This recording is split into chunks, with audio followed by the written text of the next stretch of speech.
A service of KIBMradio.com, the Internet's home for an all old-time radio.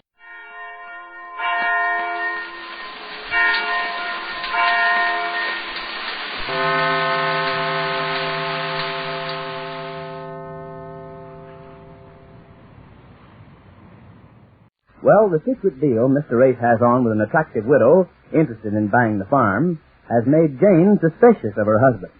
Mr. Race hasn't told her of the deal, and when she saw him with the lady, she suspected the worst. In fact, yesterday she phoned for a lawyer. This episode is in two scenes, Mr. Race's real estate office and then to the farm.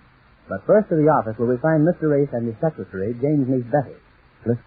So you see, Betty, I find myself in a fine spot. Here I've got a farm for sale and a woman interested in buying it, but I can't take her out to the farm to show it to her because my partner doesn't want Jane to know we've got a deal on. He's afraid she'll ruin the sale. But what about Mrs. Adams? Isn't she anxious to see the farm? Isn't she anxious? Why, sure. She can't understand why we haven't taken her out to it. Well, you can't blame her for that. I'm not blaming her. I'm not blaming anybody. I just say it's a predicament.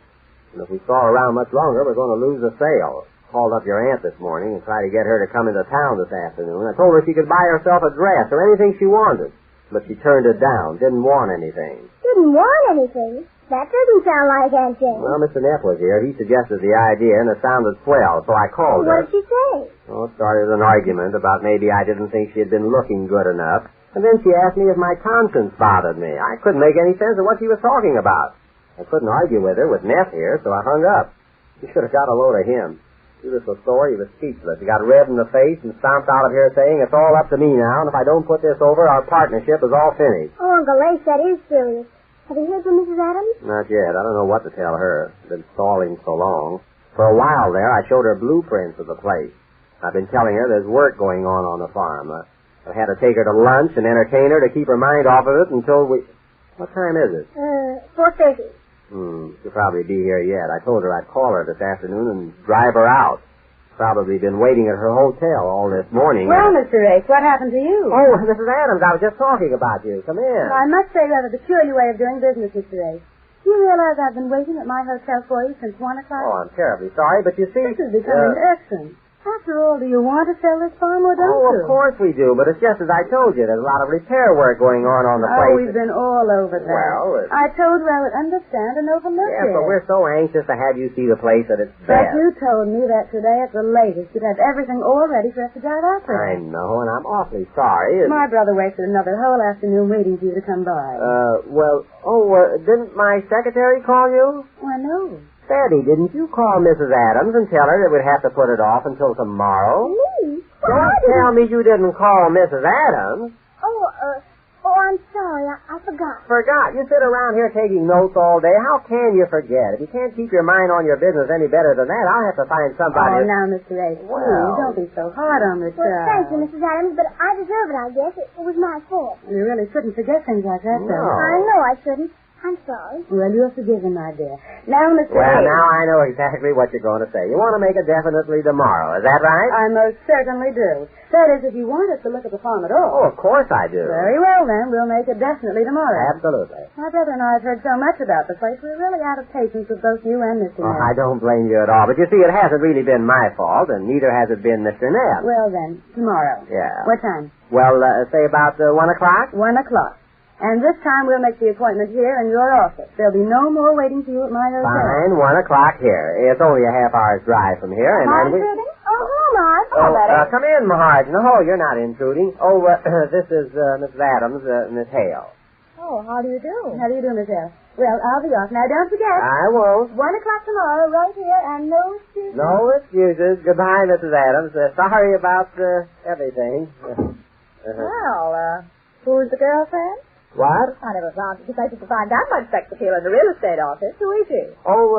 Customer. Customer? What? You can do better than that. I can do better than what? I'm not in a mood for clowning. If you came in here for a pleasant chat, you're not going to get it. I'm not in the mood for any... I came here to get a ride home, mostly. All right, we'll leave here in about a half an hour. Yes, you're kind of early, aren't you, Mom? Yes, a little. I came over to talk to this uncle of yours, if I can. About what?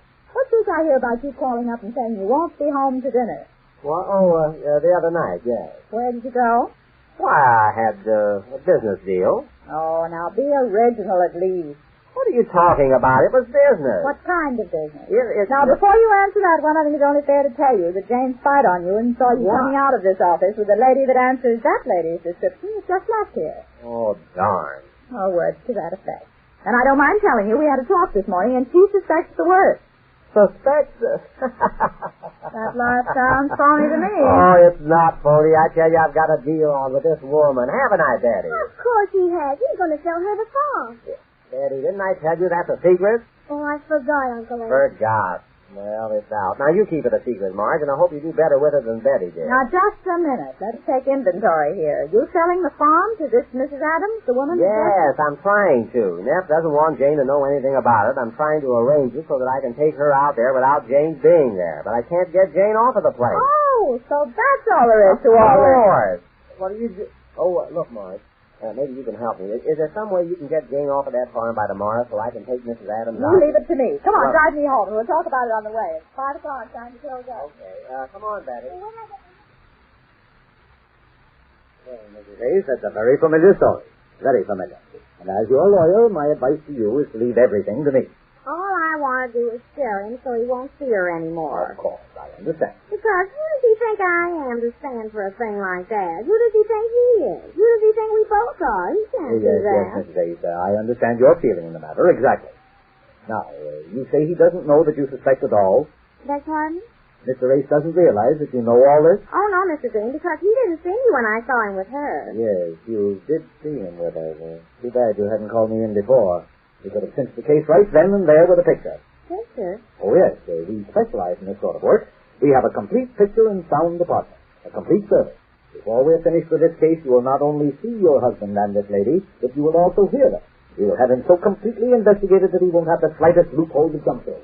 All I want to do is scare him so he won't see her anymore. Exactly. And how better to scare a man back to his senses than by proving you actually have the goods on him?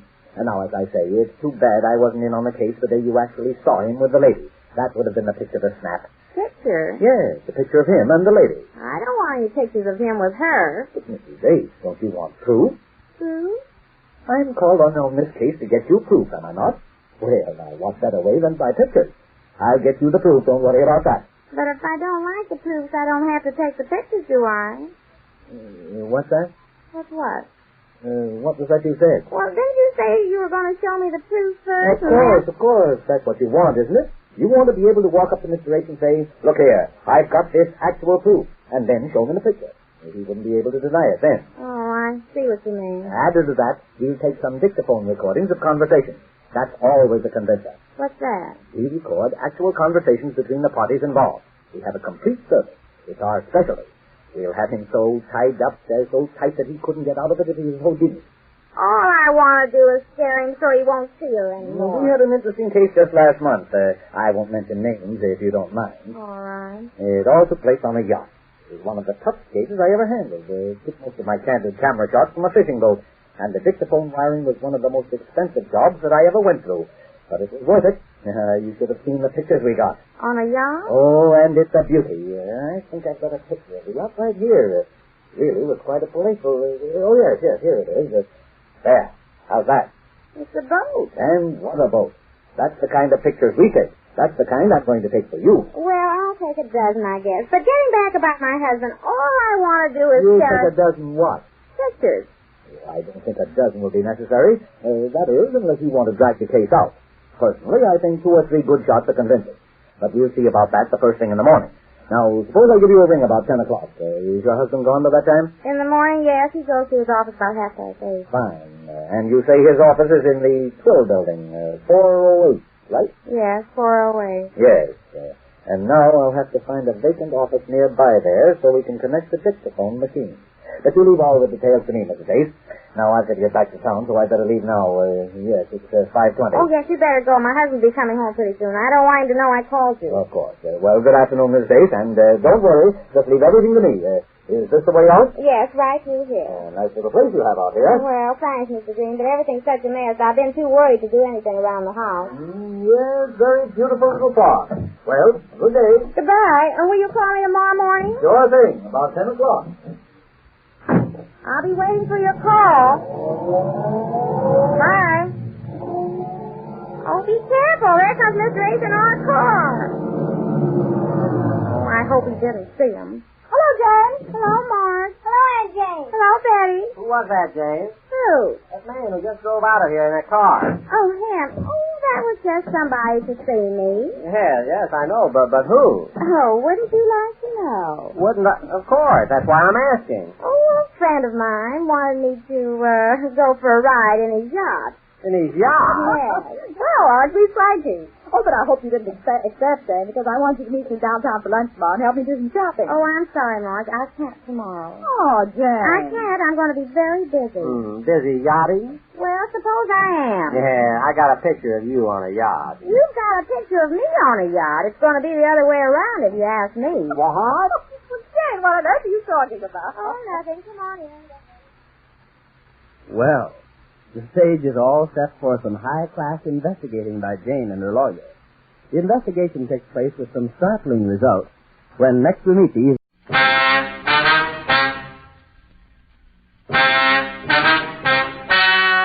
Ladies and gentlemen, the story you are about to hear is true. Dragnet is brought to you by Chesterfield, made by Liggett & Myers, first major tobacco company to give you a complete line of quality cigarettes.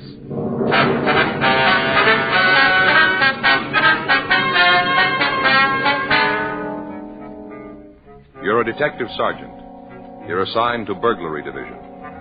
You get a call that an important piece of religious art has been stolen from the oldest church in Los Angeles. There's no lead to its whereabouts. Your job? Find it. To sell a product, you have to make it good and keep it good. What do the latest reports show about Chesterfield? Well, our research laboratory has compared it with the leading cigarettes in the country. Chesterfield is highest in quality, low in nicotine. Another good reason why thousands of people are changing to Chesterfield every day. Smoke America's most popular two-way cigarette. Regular or king size, you'll find Chesterfield really mild, really satisfying, best for you.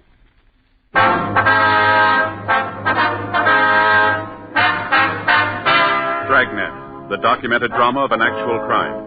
For the next 30 minutes, in cooperation with the Los Angeles Police Department, you will travel step by step on the side of the law through an actual case from official police files. From beginning to end, from crime to punishment, Dragnet is the story of your police force in action. It was Wednesday, December 24th. It was cold in Los Angeles. We were working the day watch out of burglary division. My partner's Frank Smith. The boss is Captain Bernard. My name's Friday. I'd gone across the street to buy stamps for some Christmas cards I was sending out. It was 9:15 a.m. when I got back to room 45.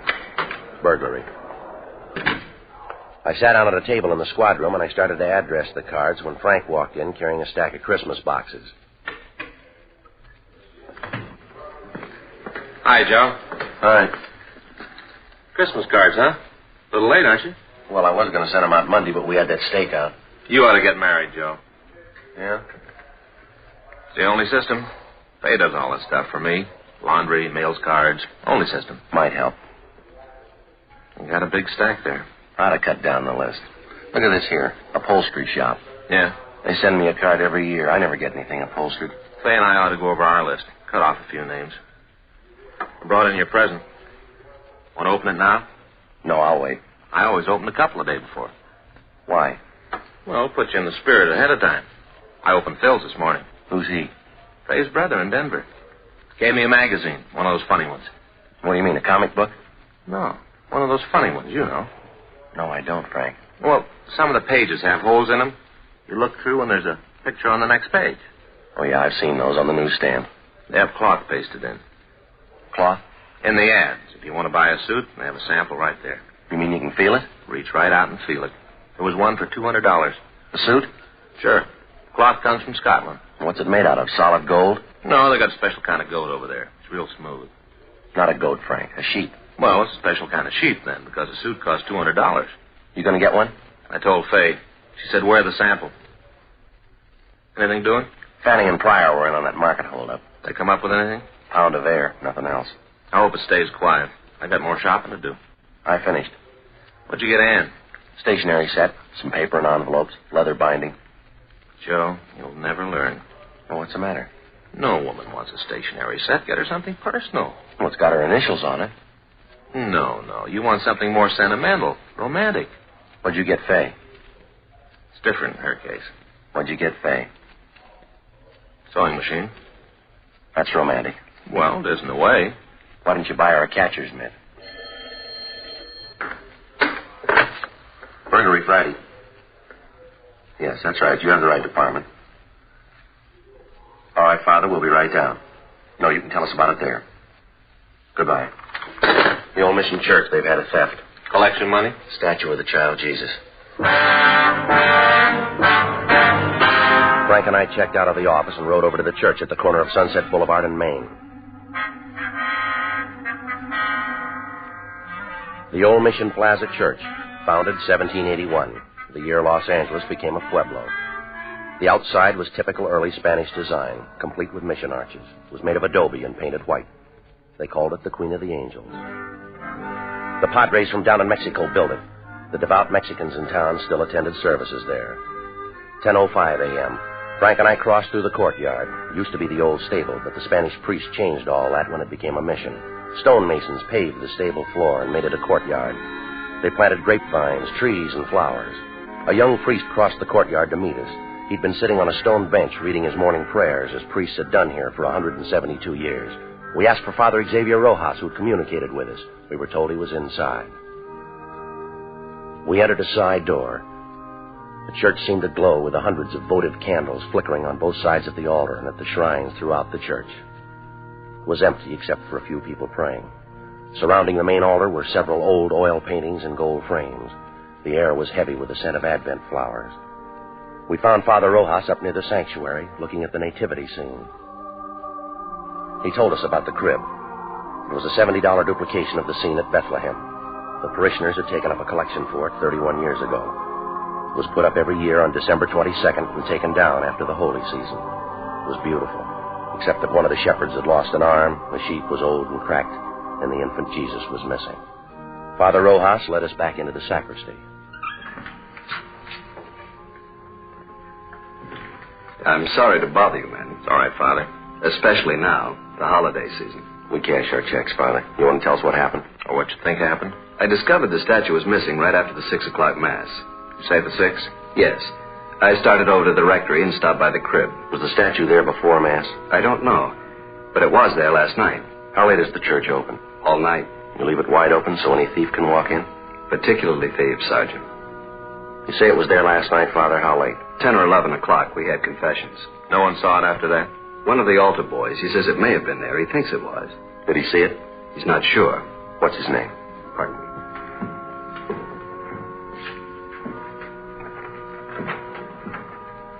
Here's the schedule. You'll find the names for every Mass there.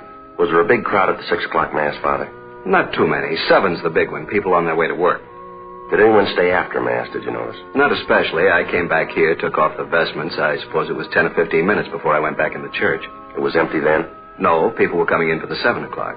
Are these the altar boys, James Cornine and Joseph Heffernan? That's right. Joe's the one who mentioned it might have been there. Did you check with the other priests, Father? Before I called you. None of them knows anything about it. Just for a check on the pawn shops, how much is the statue worth? In money? Well, that's the point in pawn shops, Father. Only a few dollars. We could get a new one, but it wouldn't be the same. We've had children in the parish. They've grown up and married. It's the only Jesus they know. We understand. And we've had children who died. It was the only Jesus they knew. So many of the people who come here are simple people. They wouldn't understand, Sergeant. It would be like changing the evening star. We'll do our best, Father. That's why it would mean so much to have it back for the first Mass on Christmas. It's not very long, Father. Less than 24 hours. If anything turns up here, you know where to get in touch with us. Yes. Sad, isn't it? How's that? In so short a time, men learn to steal. Yes, but consider us, Father. Us? If some of them didn't, you and I'd be out of work. 10:50 a.m. We notified pawn shop detail. Frank and I checked out the 2 altar boys. The first one, James Cornine, said he knew nothing about the missing statue. The second one, Joseph Heffernan, was not at home. His father said he had a part-time job, but he'd have him get in touch with us right after lunch. By 11:30 a.m., we'd run out of book procedure. We had a man to find. Our only clue, he'd been to church. 11:33 a.m. We checked the phone books for the names of religious stores in the area. 2 of them were closed. We tried the third. When we got there, the only person in the store was an elderly man sitting by a table. In front of him was a large, beautifully carved chess set.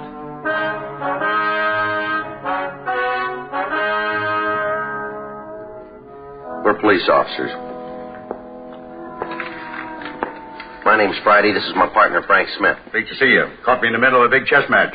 Where's your partner? Up in San Jose. We've been playing for years. Same match? No, just 2 or 3 months on this one. What I meant was we've been playing different matches for years. I see. You know, we do it through the mail. I send him a move, he sends me one. Must keep you on your toes. Except during the holidays, the mail gets all fiddled up. That's no good. Guess not. Slows things down, that's no good. I like to catch him off guard. You Mr. Flavin? How do you know? We never met. Your name's on the window out front. Mr. Flavin, we checked the other 2 religious stores in this neighborhood. They're closed. This is the best one anyway. 50% European items. We're checking the stores around the Mission Church. For what? Statue of the Child Jesus. Do you have one we could look at? Sure. No, sir, a larger one. You don't want a larger one, unless it's for a church. That's why you want a larger one. Could we see it, please?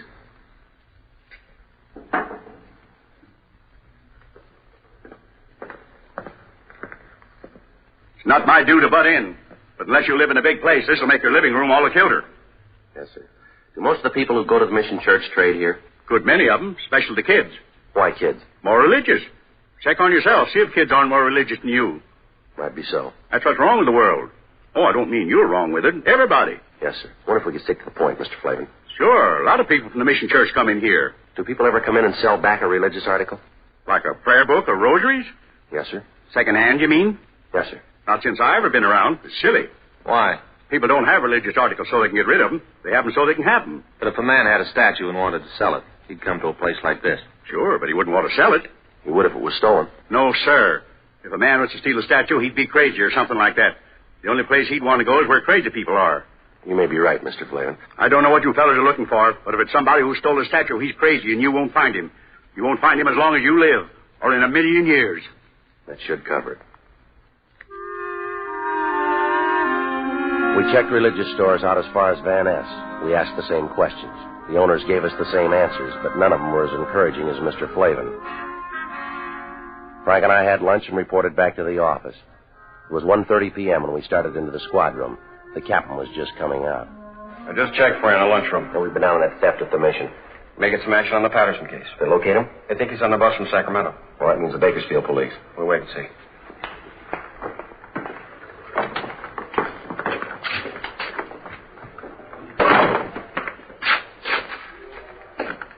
Are one of you fellas Sergeant Friday? He is. I'm Drew Heffernan. My father said you wanted to see me. Well, sit down, son. You didn't have to come in. A phone call would have worked. My father said to get on over. He says that any kid that uses phones is lazy. We want to ask you about this morning. You serve 6 o'clock mass? Yes, sir. I'm senior boy, so I get the 6th. You're a senior and you take the early trick? Yes, sir. That way, if you receive communion, you get to have breakfast sooner.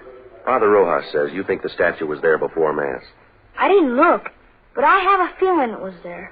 A feeling? You know, how you have a feeling about something, but you're not sure. Did you stay around long after mass? I put out the candles and hung up my surplice. How long would that take? About 5 minutes, maybe. Did any of the people at mass stay on? Some moms do, especially ladies. Oh? Maybe they don't finish in time, or else they start new prayers. I don't know. So when you left, there were still some women there? No, sir. That was at first. After I went back to the sacristy, there was only this one man. What man? He comes at 6 o'clock all the time. Do you know his name? No, sir. But he works down in Olive, paint shop, where they paint signs. Could you describe him? Sort of medium. He was wearing a suit that didn't match. Didn't match? Different pants than coat. How about his age? Oh, he's pretty young. Take a guess. About 40, maybe. There's nothing particular about him. Then why'd you notice him? I've seen him before. And the bundle, I guess. The bundle? Out in front. I saw him when he was coming out. He had this bundle, and he almost dropped it. How large a bundle? It's hard to say. Come on, son. Was it large or small? The size of the statue? About that big. Yes, sir.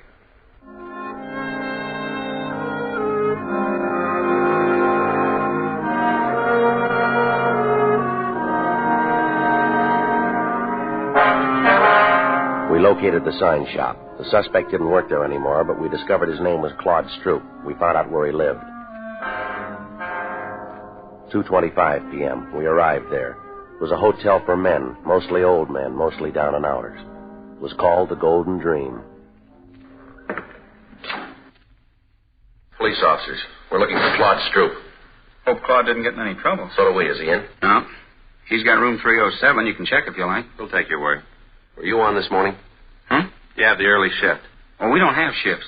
My uncle owns the place. I'm the shift. Did Stroop spend last night here? Came in about 11. When did he leave this morning? Around 6, maybe before. Did he come back after? 8 o'clock or so. Then left. Supposed to be back at 10. And pulls this trick. What trick? Our program. He knows the other fellas need him. Program? You're here at the hotel. Every Christmas we have a program. Put up a tree and sing. They're mostly old fellas. Singing like that makes them remember back when they were kids. Then Jimmy Finn comes on. Jimmy Finn? He shares number 409. His family once had a lot of money, so he tells the fellas about it. Stories about Christmas. How they had this big log, and his grandfather used to start it up, and after dinner everybody turned over his plate, and there underneath was a $20 gold piece. Brand new one. When Stroop came in this morning, did he have a bundle? I didn't see him come in. You said you saw him. I saw him go out after, but not come in. When was that? 8. If you want to look for a bundle, I could give you his key. We don't have a warrant. It's all right. I know about police. It's all right with me. It's not with us.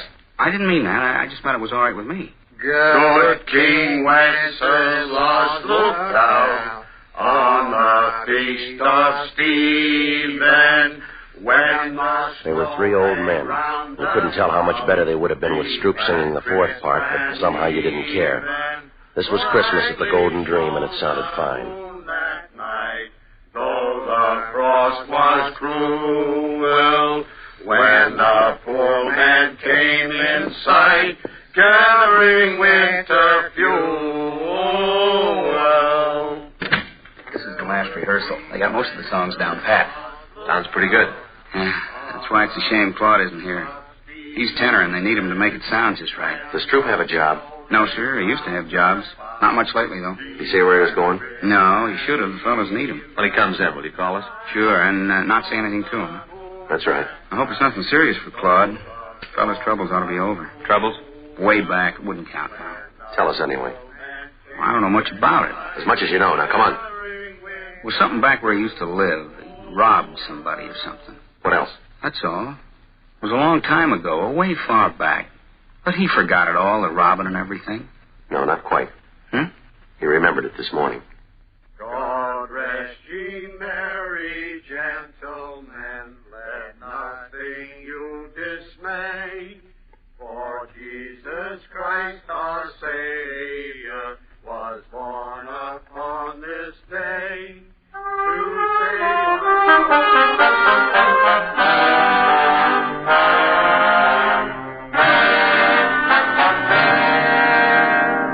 We went back to the office and ran Stroop's name through R&I. If he'd been booked anywhere, we had no record of it, at least not under that name. 4:15 p.m. Pawn shop detail reported back. No object resembling the statue of the child Jesus had been turned in. 4:18 p.m. I hung up the phone. Patterson's on that Sacramento bus. I thought Bakersfield had it. They were supposed to confirm. They did. Upward station.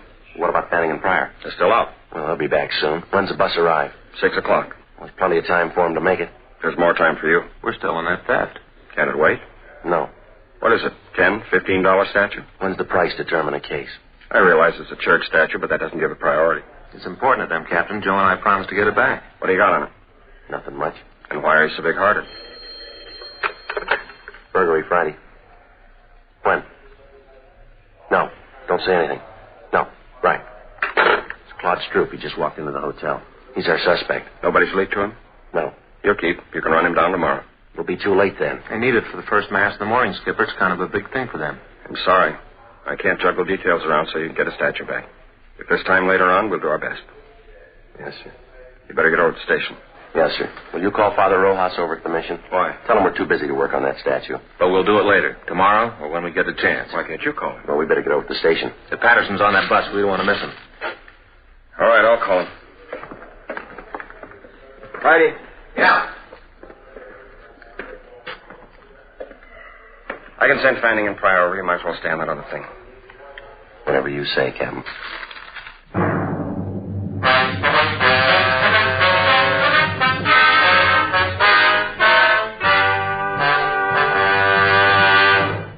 are listening to Dragnet, the authentic story of your police force in action.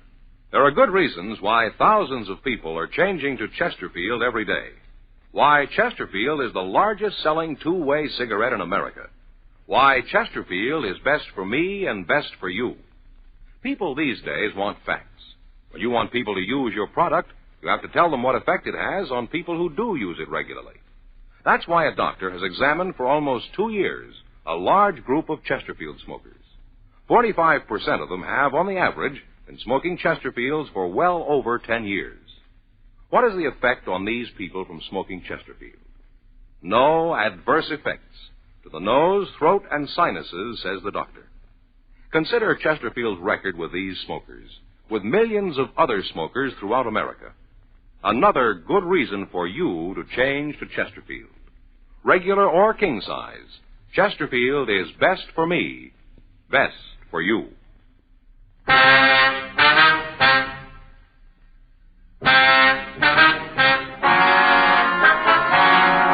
4:43 p.m. We arrived at the Golden Dream Hotel.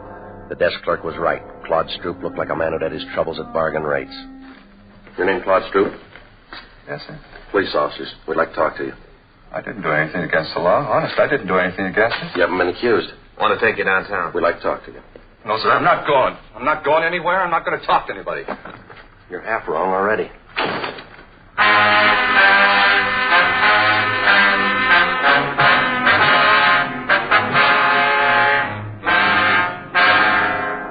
.15 p.m. We returned Stroop for interrogation. He kept his word. He refused to talk. 6:05 p.m. Frank called Fay, told her he'd be a little late. Stroop didn't move for a whole hour. He sat and stared, but he didn't talk.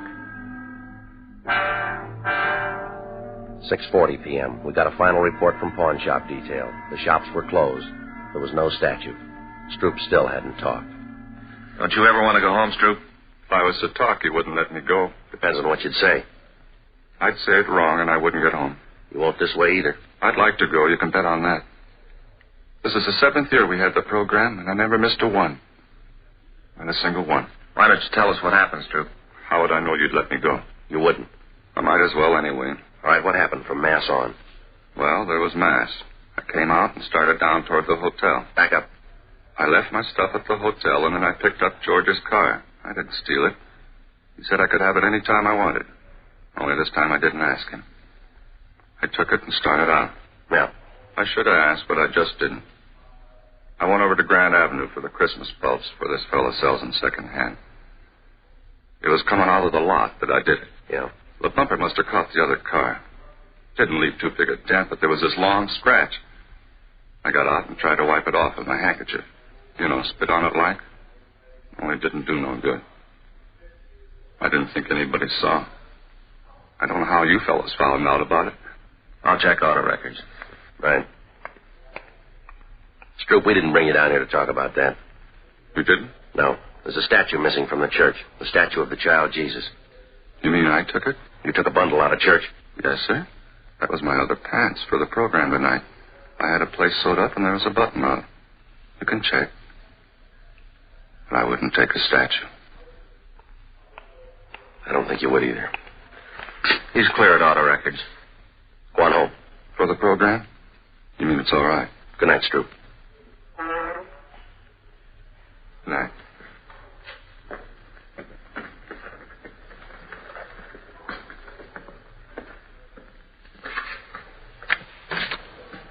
Merry Christmas.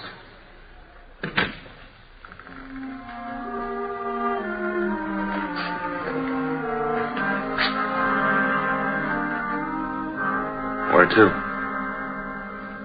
Well, I don't know. We could stay and work on it tonight. Wouldn't do any good. We won't find it. I don't think so. No use kidding the priest. Build his hopes up. Might as well go tell him now.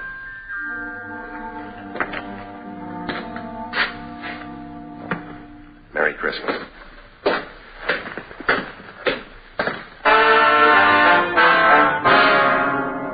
.27 p.m. We found Father Rojas. Frank told him how it was, that we couldn't get the statue back by morning, but that we'd keep trying during the week. He said he understood. We told him we had to get on. As Frank and I started to leave, the doors at the main entrance to the church opened.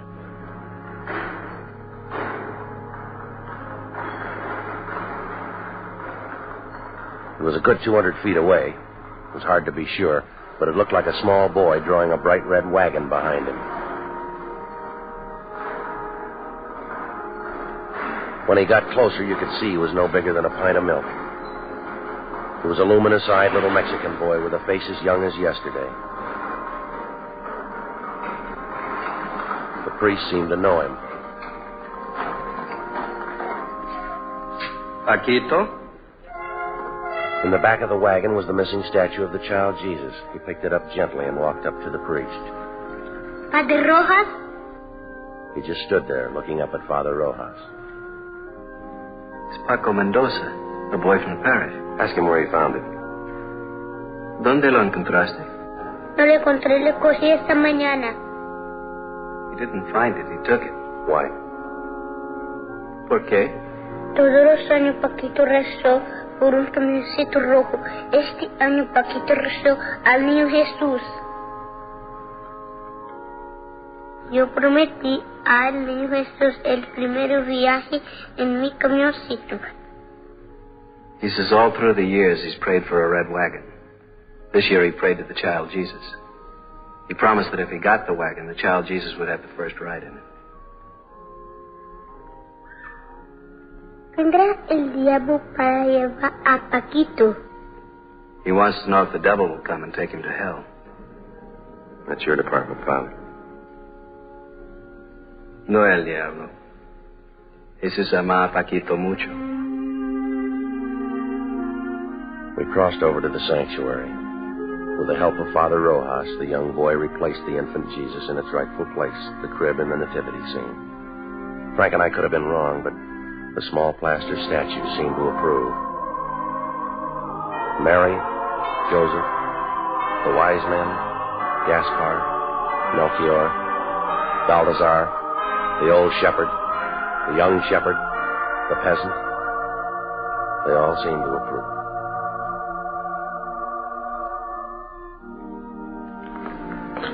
Vuelve a tu casa, Paquito. The priest told the boy to go home. He took hold of his wagon, started the long walk out of the church.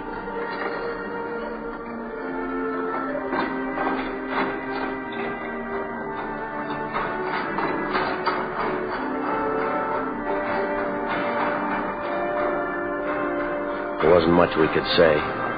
There wasn't much to say. We just stood there and watched him go. Halfway up, he turned to look back. And he went on out.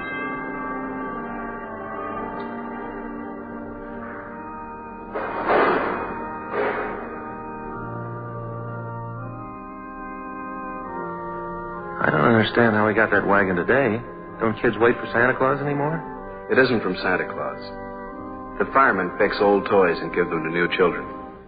Paquito's family, they're poor.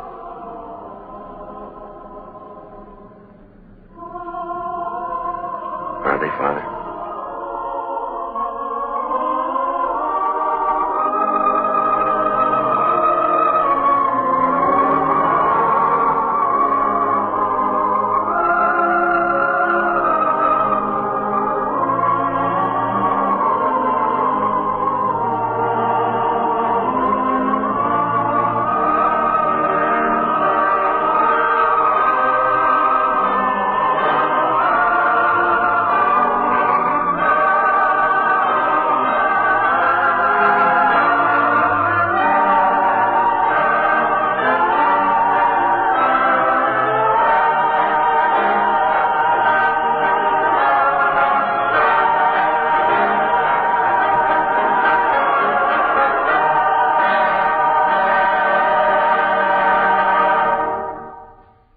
The story you have just heard is true. The names and locations were changed. Ladies and gentlemen, here is our star, Jack Webb. Thank you, George Fenneman. Friends, remember your cigarette dealer will be open right up to Christmas Eve, and he can take care of your last-minute shopping problems with Chesterfield's. Chesterfield's and the special Christmas carton featuring the covered bridge. And now, on behalf of the makers of Chesterfield, Liggett & Myers Tobacco Company, their over 6,000 wholesale distributors, and 1,300,000 retail dealers, and of course all of us on Dragnet, we'd like to wish you a very Merry Christmas.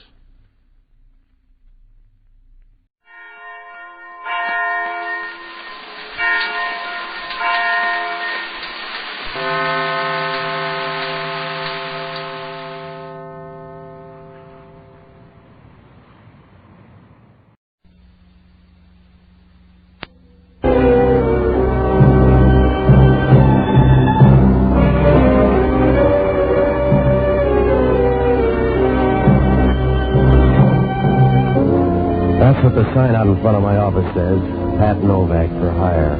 Oh, sure, you can spell it 50 different ways, but down on the waterfront in San Francisco, it all means the same thing. You pay and I'll do, and the customer's always right if he's got an open wallet. And I'll match it with an open mind. Unless he's after murder, then the price gets out of range. And down here, you're either high on your toes or flat on your back, because most of the time you get only one kind of pitch, fast and inside, and you don't try if you're foul because nobody cares. Even then, you can't complain. During the summer, the morgue's the coolest spot in town. Oh, I rent boats and wrap up small sins in $20 bills. The money's good when you get it, but there's no retirement plan, and you can't buy vaccination for trouble. I found that out last Wednesday night. I closed up shop about 8 o'clock, and I started walking home. The city was down on its hands and knees trying to crawl through one of those San Francisco hot spells that blast by every 5 years. From up on the hill, the Chinatown tenements lined up down below like sweaty little kids waiting for a shower. It was heat and headaches all the way. But when I opened my front door and stepped inside, who wanted to talk about the weather? She was standing in the dark smoking a cigarette, and the silhouette her figure cut against the window was something you'd never believe. Then she reached over and turned on a lamp. It was a fast, dizzy trip, but when I got around to her eyes, they were the kind that made you think of hard-working geysers. Deep and warm, and you knew you could count on some fast action when they came to a boil. The smile was familiar, and the lips were red and moist, like a souped-up rose waiting for a bee. She did lots of nice things with her mouth, and talking was one of them. Patsy, welcome home. It's been a long time. Yeah, it's good to see you, Georgie. What's on your mind? Patsy, can't you ever take your time? It's not mine, it's borrowed. Anything special in mind? Easy business. Got a drink? Mm-hmm. How easy? Just a boat ride. You can't get hurt. That's what they told the Spanish Armada. Getting soft, Patsy? No, not in the head. Now, look, if it's work, let's talk. Otherwise, let's just be cute, huh? All right, Patsy. The last time you saw me was a year ago. As far as you know, I'm not in town. Fine? You tell me. Go on. Tomorrow night, a freighter's due in here from Shanghai. The SS Calcutta. I want to be on the welcoming committee. Who says you can't? Nobody yet. But the ship's going to anchor in the stream, so I need a boat, and I need you. I'm not the social type. I don't think I'll go. Believe me, Patsy, it's an easy trip. So's falling downstairs. Come on, let's deal or drink. All right, Patsy. My stepmother's going to meet the Calcutta, too. Who's she? Mrs. Sheila Lampson. She likes parties? She likes a package she's going to get from somebody aboard the Calcutta. What's in it? That's her business. I just want to make sure she gets that package ashore all right. You in on it? She doesn't even know I'm in town. Who picks up the check? Here. Will $40 cover it? It's too much for an easy job and not enough for a hard one. Where do I find you if I need bail? Here's a phone number. You can call me there tomorrow. And Patsy, thanks. I don't forget easy. Why the rush? Because you scare me, Patsy. You really scare me. You remember the party, Patsy? Yeah. But memories are like everything else. They wear out. Then let's make some new ones, Patsy.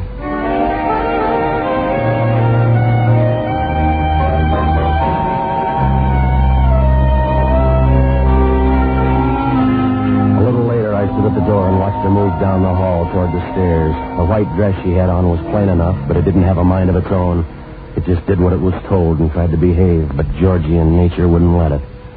There was only one catch in seeing Georgie. She always left too soon, like a small bottle of fine whiskey. Well, it must have been a good 5 minutes after she left when I heard the buzzer. I was looking for the white dress when I opened the door, but I was looking the wrong way.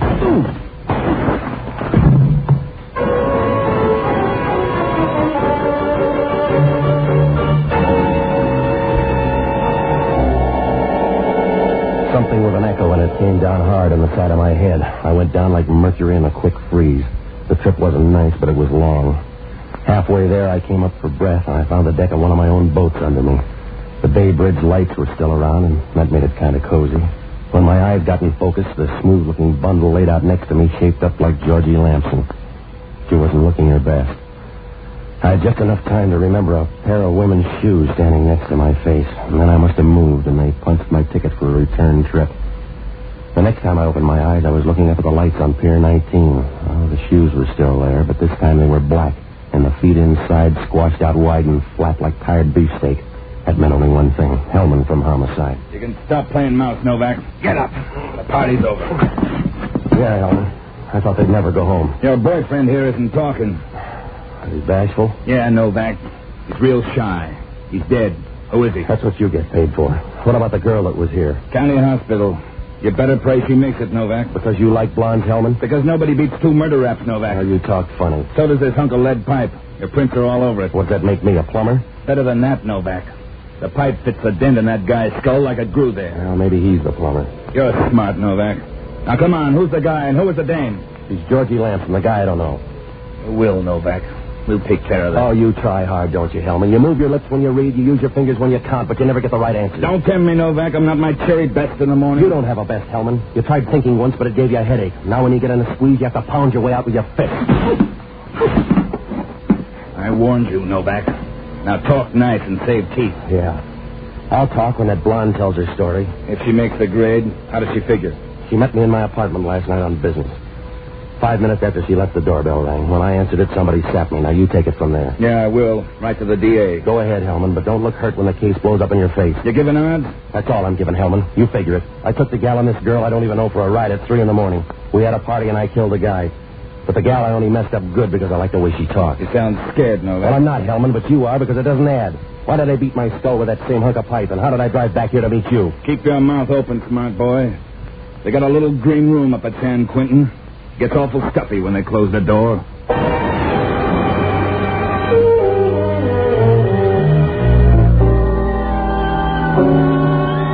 Well, after I left Hellman, I figured I'd had a bumper crop of trouble for one day.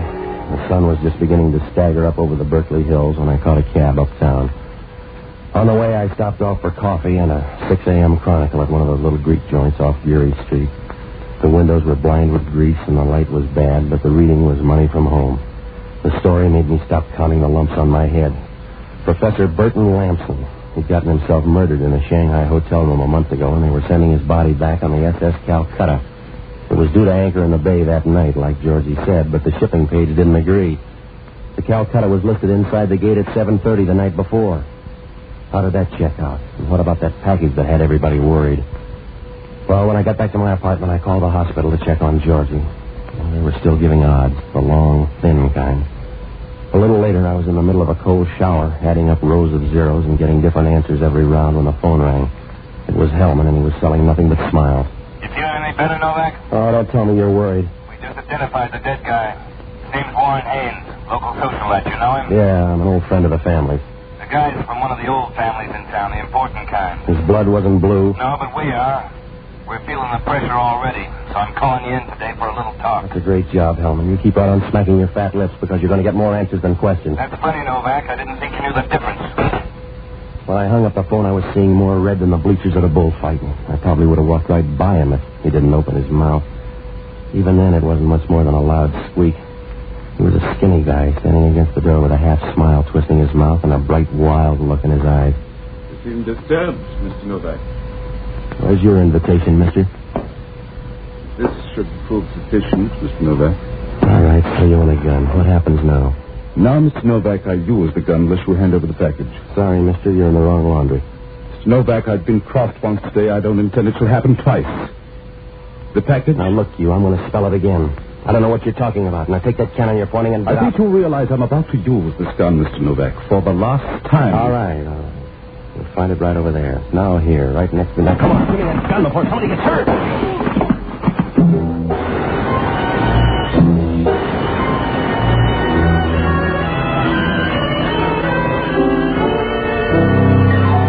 He stood there for a minute, shaking his head as if he wanted to go back and wipe 5 minutes from his life.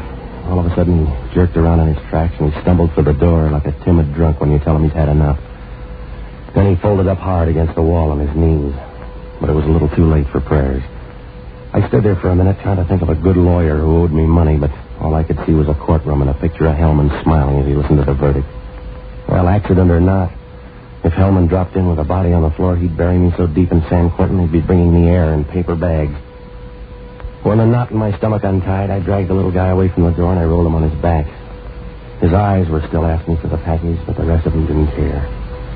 Outside of a few bucks, his wallet was empty, not even a laundry tag. Well, I got dressed and I pulled the blinds and locked the place up. And then I went out to look for the only honest guy I know, an ex-doctor by the name of Jocko Madigan.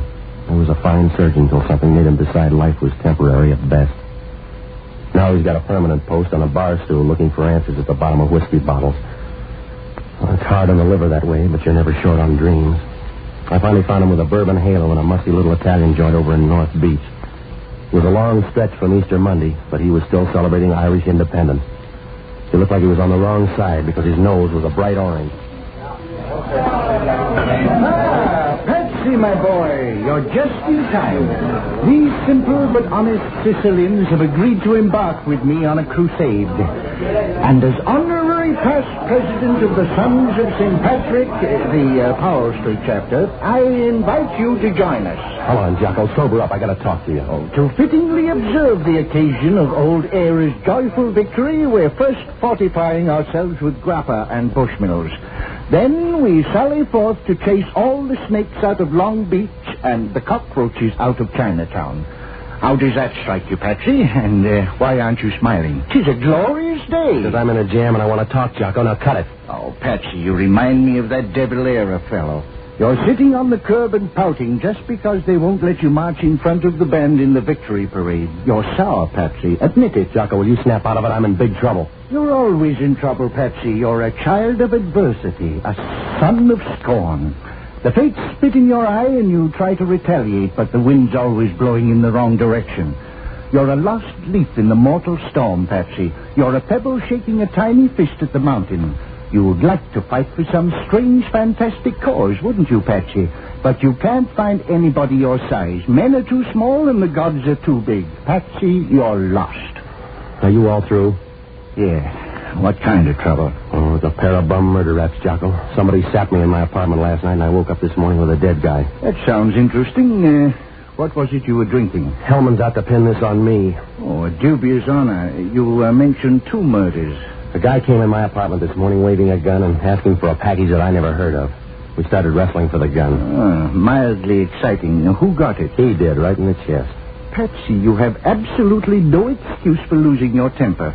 Why, you're not even Irish. Still, you're always getting hot-headed at the wrong time. It was an accident, Jocko. I didn't even know the guy. I'm sorry, but I can't cry. Sure, that's what the British general said after he hung Robert Emmet at the dock. But he didn't straighten out the Marcel in his neck. What are you doing out of jail? Well, you knock it off, Jocko. Now, look, did you ever hear of a Mrs. Sheila Lampson? Certainly, and I'm very offended with her. In the past year, she set up drinks for every eligible and non-eligible in San Francisco except me. That sounds good. What else? Not much, but I often wonder what that poor old professor she married does with his evenings. Well, he stopped worrying, Jocko. He's dead. Now, look, will you hop down to the Chronicle morgue and check with Steve Nagel? Have him dig out all the old clips on the professor and Mrs. Lampson, will you?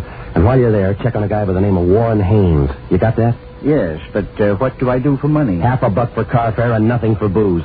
Patsy, surely you're jesting. Jocko, will you quit clowning and get going? If you say so, Patsy, but you've broken up a beautiful party. My Sicilian friends have gone to sleep and I'm thirsty again. Let's have 4 or 5 for the road, shall we? Later, Jocko. Oh, all right, Patsy, but only for you. By the way, where can I find you? I'm going to tag by the county hospital, and then I'm going to look up Sheila Lampson.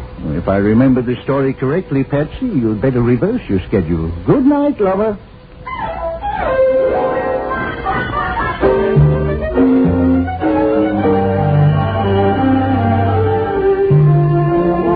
When I left Jocko, I tagged by Mama Lupo's on Kearney Street, and I called the hospital again. Oh, Georgie was a little better. At least the undertakers had stopped bidding. Mama Lupo clouded up for a storm when I asked to borrow her new car for a couple of hours, but a few pats and a pinch, and she was all giggles and car keys. 10 minutes later, I was fighting traffic on Potrero Avenue. The south wind out there brought the slaughterhouses right into your front seat. I found the hospital out on the far edge, and it was a nice-looking pile of dirty red brick. The nurse in the ward didn't believe I was Georgie's brother until I asked her if she was busy Saturday night. Then she saw the resemblance right away. I found Georgie behind a couple of screens at the end of the ward. For a dying woman, she looked pretty good. She smiled a little when she saw me, like she was saving up for a bigger try later on. Patsy, I'm glad you made it. Look, I'm going to keep it short, baby. Who was it last night? Sorry, Patsy. Big deal. You can't tell her, you won't. Can't, Patsy. Later I will. And that package, same deal? Same. Well, I got a deal too, Georgie, a murder rap. They want to hang it on me. Who was it? Warren Haynes, do you know him? I remember. Good corpse. Now, look, you're slicing it awful thin for $40, Georgie. Patsy, trust me. No choice, baby. You're driving. Don't go through any red lights. I won't, Patsy. Telephone, Mr. Novak. I said it was urgent. That's it, Georgie. I'll see you later. Yeah. Having a good time, Novak?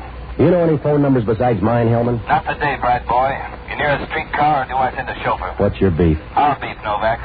We'd like it fine if you paid us a visit real soon. Sorry, Hellman. Book's solid. Command performance, Novak. I wouldn't disappoint. What's the matter, Hellman? You want it in blood? I told you I don't know anything about last night. I never saw Haynes before. You got me wrong, Novak. This one's about a knife. We just found it in your office down on the waterfront. That's fine. Peel yourself an apple and keep busy. You better come down, Novak. We found the knife in some guy's back.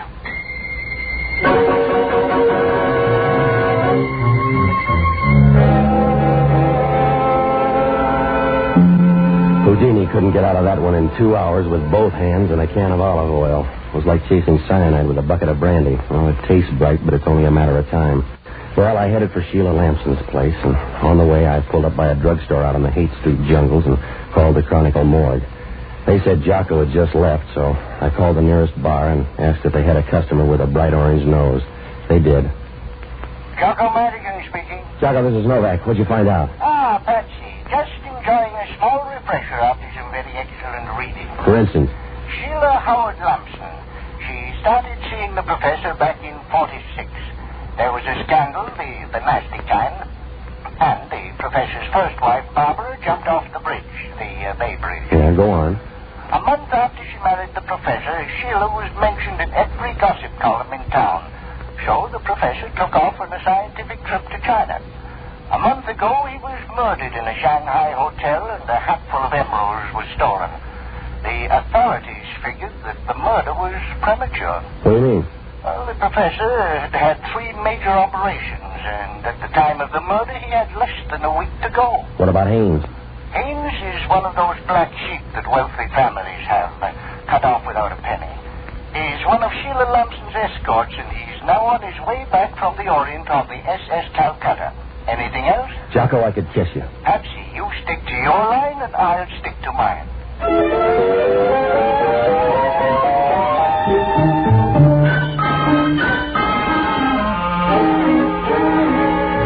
Well, the puzzle was still a sack full of holes and question marks, but at least Jocko's leads had a little juice in them. I found the Lampson house in the best part of the Seacliff district. It was one of those big, nervous joints hanging by its shutters to the side of a steep drop that slid down sharp into the Pacific. All green trim and stucco the color of mortgages. The front doorbell was wearing out in my hand when the maid showed up, and then she was tongue-tied. She didn't know a thing except good money when it was offered. And then she told me I'd find Mrs. Lampson in the second-floor sitting room. She went away. I found the sitting room all right, but Mrs. Lampson wasn't there. So I followed on through till I came to a bedroom with a bright red ceiling and a lived-in feeling. Reminded you of something Henry VIII might order for a bridal suite. She was sitting next to the couch holding a martini and making noises like a leopard on a honeymoon. Hello. Well, call me baby. Yeah. You always wear handkerchiefs to parties? Mm-hmm. Saves time. Dressing. You're nice. Have a drink? I'll fix them. Oh, you are nice. What's your name? Novak. What's yours? Billy. Is that a name or a game? You're just like Mike. He's my new boyfriend. This is night off? Oh, no. He just went downstairs for a minute. Hey, you got a nice drink, Mr. Novak. Warm. Yeah. You got a fever or something? No. Must be the weather, Mr. Novak. You feel it? You're a big spender, aren't you? What do I do when Mike walks in? Smile? Oh, Mike's broad-minded. How about Sheila? You fix a good drink, Mr. Novak. You ask a lot of questions, too. Yeah, well, that's because I like answers. Now, what about Sheila? Hey, you're going to get rough, I'll call Mike. All right. I'm Sheila's sister, and it's much better when you're nice to me. All right, then let's start being nice, huh? Mr. Novak, what was that for? I'm a big spender, too. Here, have another drink. I think maybe I'll have another you, Mr. Novak. Is that Mike coming upstairs? Could be, baby. Now, come on, where's Sheila? Oh, Sheila, who cares? She's downtown anyway. She won't know. Hey, where are you going? Sorry, baby, I got a date. I'm not busy. Will I do? Don't let him leave, Mike. If he does, he's going to walk through me. I'm sorry, baby, he's not my type.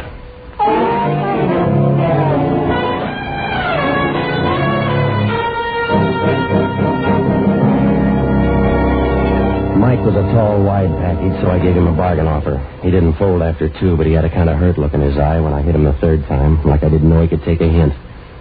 When he wound up and hit the floor, every window in the house rattled, and I figured the Berkeley seismograph got a cheap thrill. I made it as far as the front door when I heard a car pull up in the driveway. When I got to the window, a dame and a guy were getting out of a new Nash and heading for the door. The guy was a middle-class gunsel, but if the gal was Sheila Lampson, she made nice opposition. Well, I couldn't wait around to see. I finally managed to make my apartment without having one of Hellman's men pick me up, and when I got in, Jocko was just pouring himself another glass of Green Dreams and posing in the mirror like a man of distinction. The stiff was still there on the floor next to a glass of ice water. Patsy, I don't approve of your choice of party guests. The guy's dead, Jocko. Oh. Well, in that case, I'll overlook it. This is the friend you were telling me about?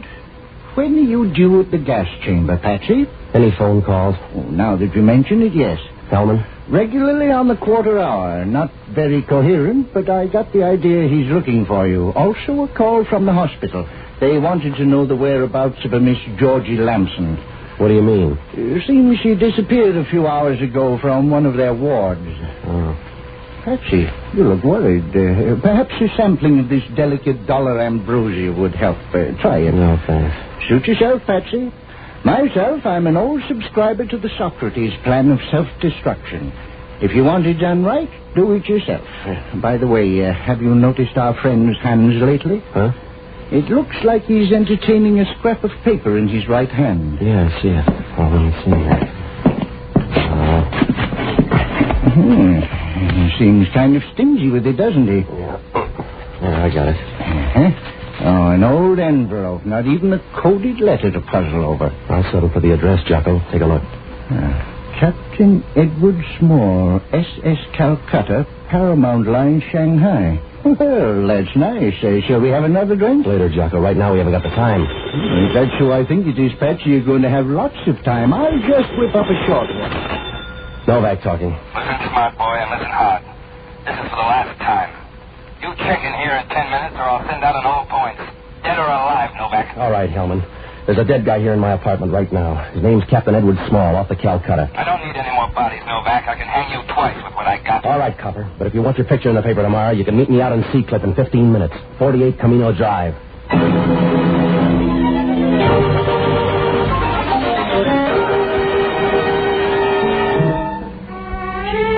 When I hung up the phone, most of the puzzle straightened out like wet wash in a dry wind.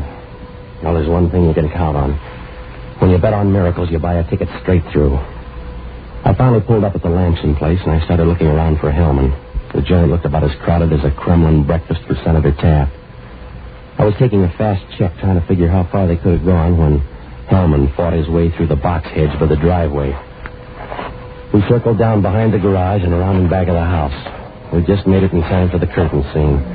Sheila Lampson was backing down slow toward the seawall, waving her arms in the air and begging every inch of the way. And Georgie stumbled after her like the avenging angel, and she had a gun. She had a coat tossed over her hospital gown, and the look in her eyes told the whole story.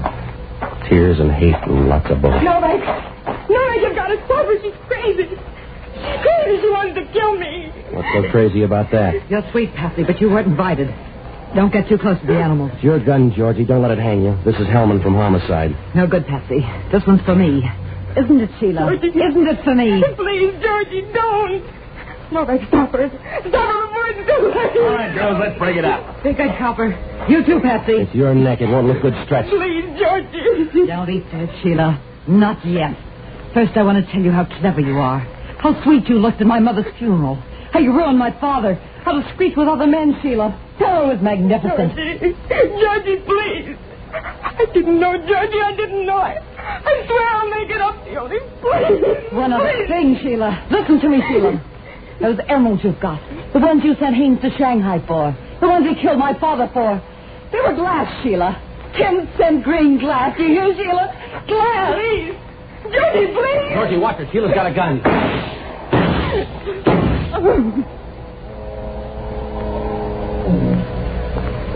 Patsy. Take it easy, baby. You got a long trip. She's dead. Isn't she, Patsy? She's dead. She didn't die, baby. With that much lead, she sank. It burns, Patsy. It burns. It'll cool. The fog's starting to come in. Remember the party, Patsy? Yeah, I remember. Then say it, Patsy. Please say it now. Say it. Yeah, Georgie, I'd say it, but you're not listening.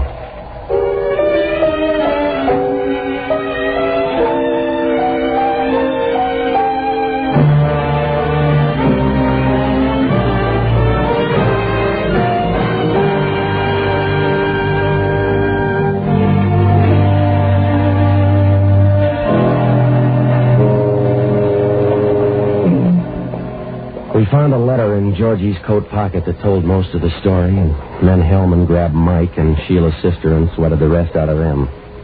Well, it wasn't a pretty story, but it moved.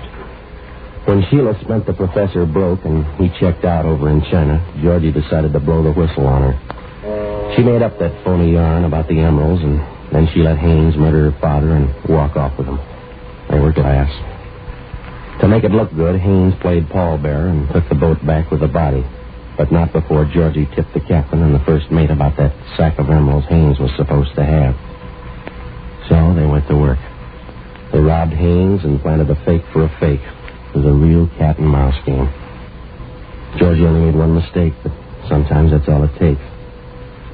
She flew back here a few days before the Calcutta got in so that she could be around for the payoff. One of Sheila's pals must have spotted her and trailed her to my place. And then the sapping started. That was the same night the Calcutta got in, and people started checking packages and pulling triggers. When Sheila found her package was a fake, she figured Haynes was being cute, so he got it first. And then she went out after that original fake. She tried to double up and hang Haynes' body on me and get rid of Georgie at the same time. But Georgie didn't die easy. I don't know how the captain got on the move, probably through Sheila.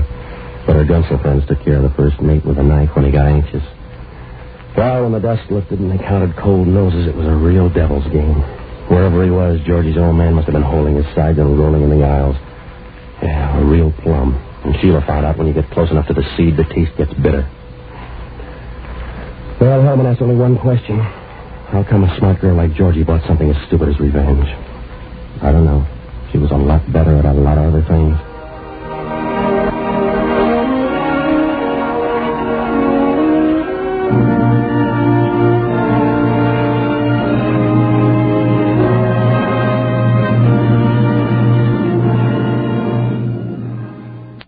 Cast included Lois Andrews, Steve Brody, Herbert Litton, Jerry Hausner, Ivan Ditmars, Ray Erlenborn, and Hal Sawyer.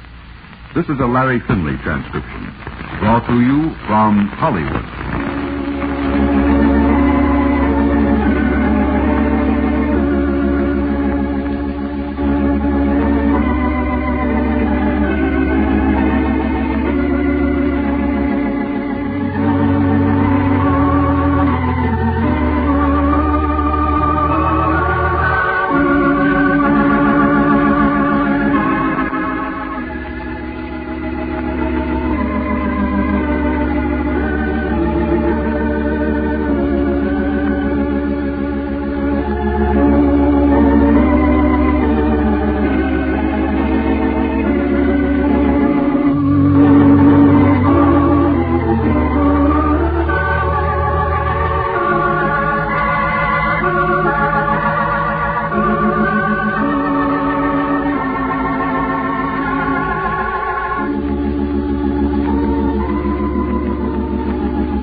Dragnet. Ladies and gentlemen, the story you are about to hear is true. The names have been changed to protect the innocent.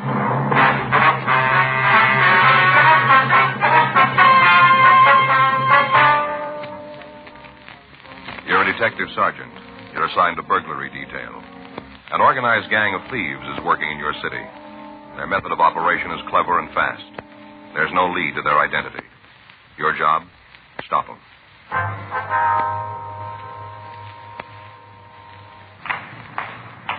It was Tuesday, May 7th. It was warm in Los Angeles. We were working the day watch out of burglary detail. My partner's Frank Smith. The boss is Captain Bernard. My name's Friday.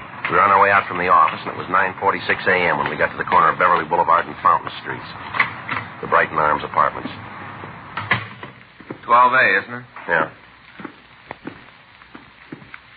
What is it?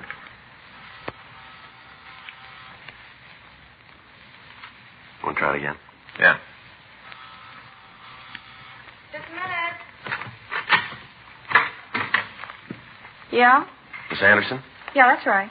Police officers. This is my partner, Frank Smith. My name's Friday. Oh, yeah, come on in. Thank you very much, ma'am. Sit down, I'll put some coffee on. All right.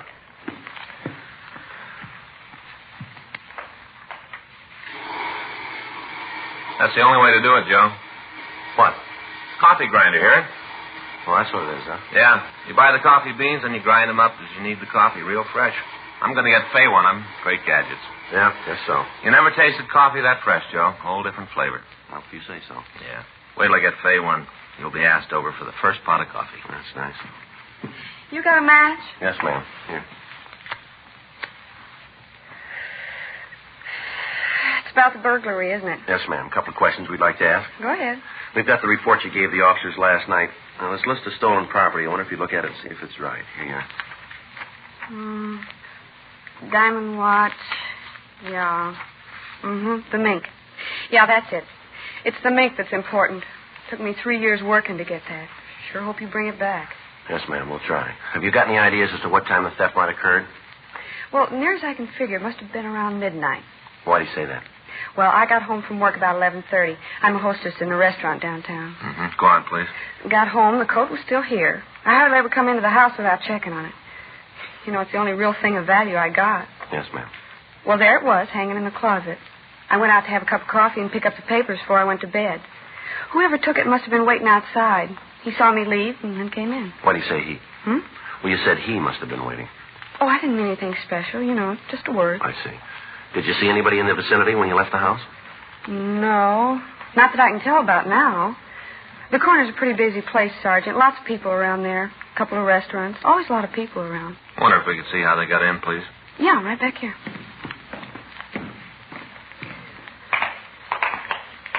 Here, you see, they cut the screen on the porch door and then just reached in and opened it. Top half of the door. You had it like this, did you? Yeah, you see, you just flip these two little things and the glass part of the door comes out. Always take it out on warm nights. Anything else in the apartment disturbed? Not that I could tell. Seems that they just went into the bedroom and took the coat. That and the watch and the other stuff. But it's the coat that's important. Yes, I understand. A mink coat means something special to a girl. I told you it took me 3 years of saving before I could buy it. It's a long time to do without things, Sergeant. An awful long time. Yes, ma'am. Well, we had the coat 3 days, and this happens. Just 3 days. Hardly even had a chance to wear it. Is the coat insured? I think so. Ma'am? Well, I just got it. I think it's insured. I have to check with the salesman. I told him I wanted the coat covered. Boy, I just hope it's in effect. Beautiful coat. Just beautiful. Silver blue. Cost me almost $4,000. Come right down to it, that's about $1,000 a day. We have the serial number here for the watch. Now, is there any way you could identify the coat for us? Certainly. All I have to do is look at it. I can tell. Well, yes, ma'am. But is there any mark, any type of label that would help us in identifying? Oh, yeah, I see what you mean. Well, there's the store label. You could tell by that. Oh, that's probably one of the first things the thieves will take off. Well, I suppose so. Well, there's my initials. They can't get those out. Ma'am? I got my initials on some of the pelts. Had it done when I got the coat. Had it marked right on the skins under the lining. My initials, J.A. You could be able to tell from that. Could you draw the initials for us? Yeah. Wait a minute. I'll get a piece of paper. Right here, Miss Anderson. You can use this. Oh, thanks. This pencil. Okay. Well, you see, it's sort of like this. J.A. A. Like that. Mm-hmm. Would you draw the coat and show us where the initials are? Sure. You see, here's the sleeve. Then the body part comes down like this. Mm-hmm. The hem's here. And the initials are right there. Mm-hmm. All right, Miss Anderson. This is exactly how the initials are. Oh, there goes the coffee. Can I give you a cup? No, thanks. No. No, thanks. Well, excuse me a minute, huh? Yes, ma'am. Do you really think you're going to get it back? Well, we're going to try. Did the men who were here last night get any clues? Beg your pardon? The men who were here last night, did they find anything that'd help? Not a great deal, no, ma'am. Well, I sure hope they find my coat. I just hate to think about it. What's that, ma'am? All that time. 3 years working to save for a coat. Then just to have it 3 days. You know how the models in the magazines kind of drag a mink coat along the ground? You know, sort of over their shoulders? Yes, ma'am, I guess so. Well, I just had it 3 days, you know. Yeah. I didn't even learn how to do that.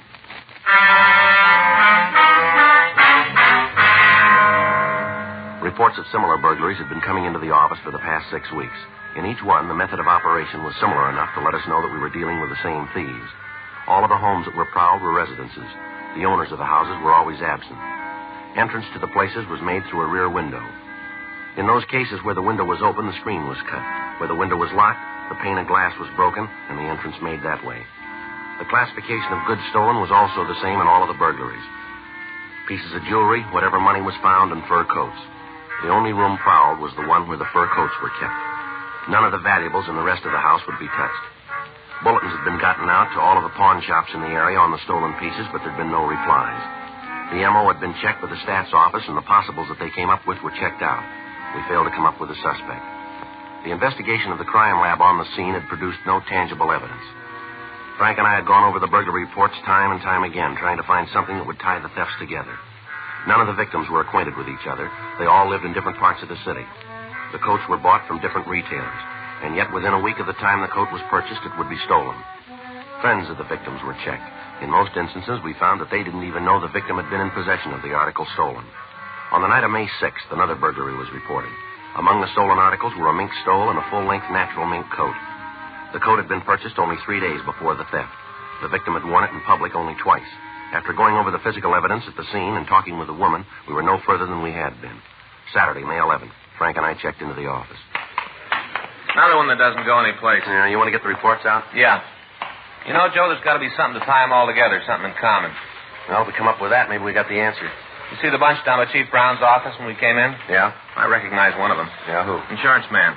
They'll most likely be down here when we get through talking to Chief Brown. What's it figure the thefts have cost them? A little under $47,000. Well, you stand that kind of loss, you'd do some yelling, too, wouldn't you? Suppose. Funny now the stuff's turned up. Well, it isn't doing them any good unless they sell it. I get it. Burglary Friday. Yeah, it is. Mm-hmm. What's your name? What? Oh, where are you now? Mm-hmm. All right. No, we'll be right over. Right. Well, maybe we got one. Yeah? Woman says she wants to talk to us about a stolen fur coat. The woman gave the name of Wilda Chandler. She said that she had some information for us and asked us to meet her in a bar at the corner of St. Andrew's Place and Las Palmas Avenue. It took us 23 minutes to get there. See her? No, we better ask the bartender. Yeah. Yeah? Is there a Miss Chandler here? Chandler? That's right. She just called. Said to meet her here. Might be her in the back booth. Didn't give no name. Back booth. Thank you. Hey, wait a minute. Yeah. If it's her or your friend, will you do me a favor? What's that? Try to get her out of here. What do you mean?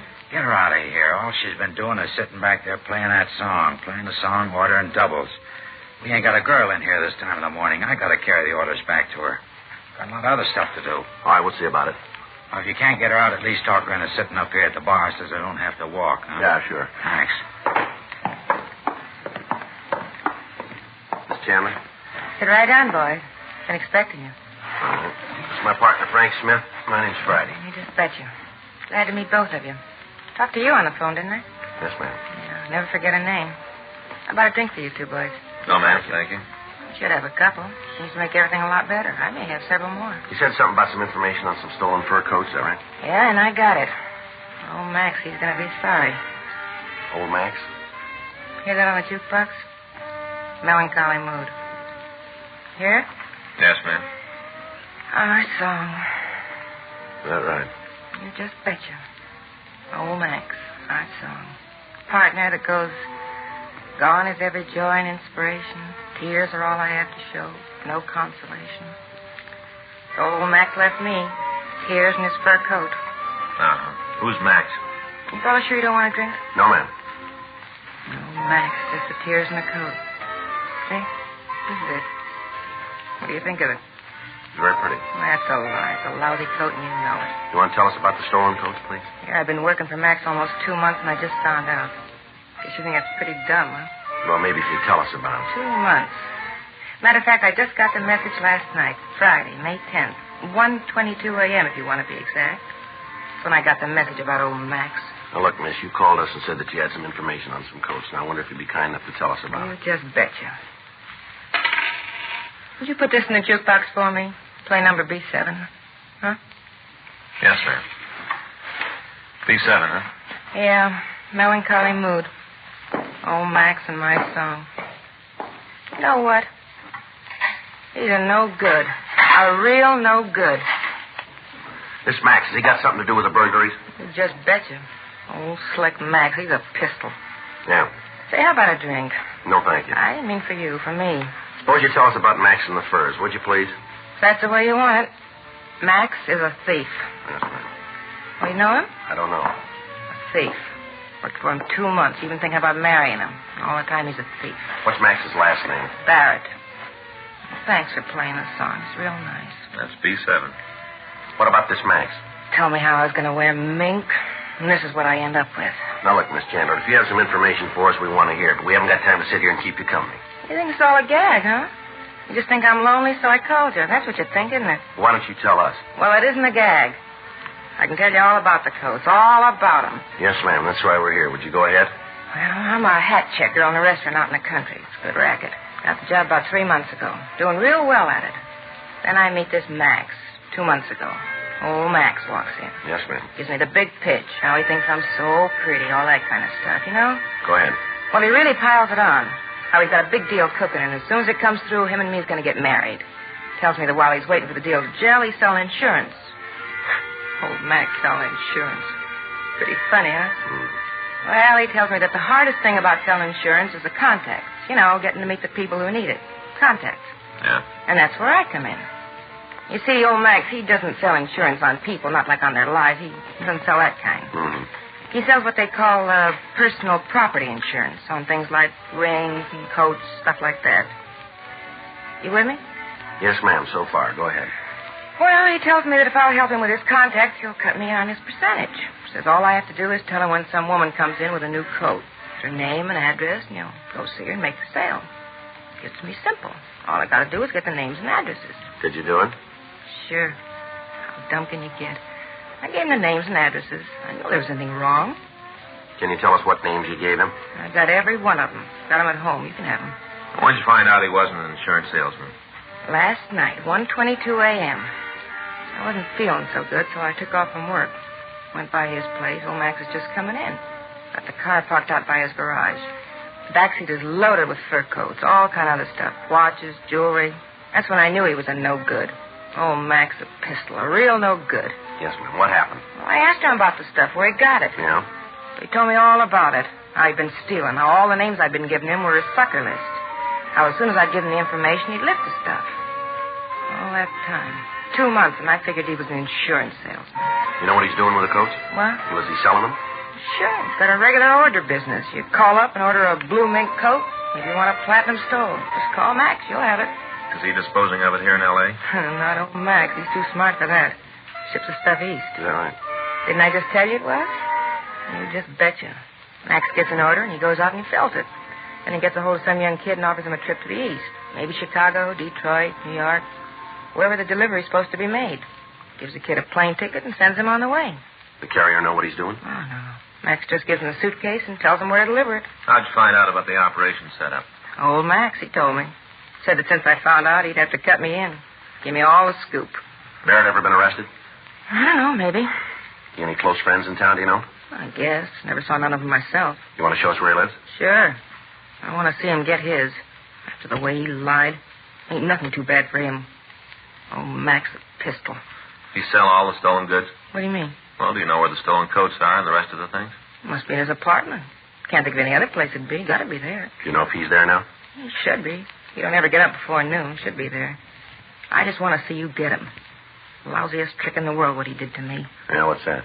Oh, that time him stealing those coats. Oh, that beautiful mink. Look at this. Yes, ma'am. That's a very pretty coat. I thought so, too. Take a close look. Old Max gave it to me to show he was on the level. Take a good look. Yeah? All that mink, and he gives me rabbit.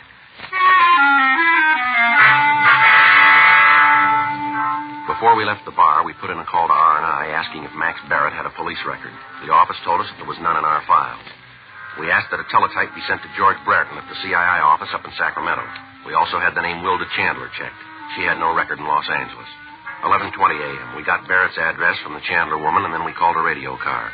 The officers took her to the city hall where she could make a full statement. Frank and I drove over to Barrett's apartment. Wilda Chandler had told us that the suspect drove a late-model Pontiac sedan. We found the car parked in the garage in the rear of Barrett's address. A preliminary search of the garage and of the car failed to turn up any evidence of the thefts. 11:46 a.m. Frank and I went up to see Barrett. I'll get it. Probably still asleep. Mm-hmm. Who is it? Like to see you. Just a minute.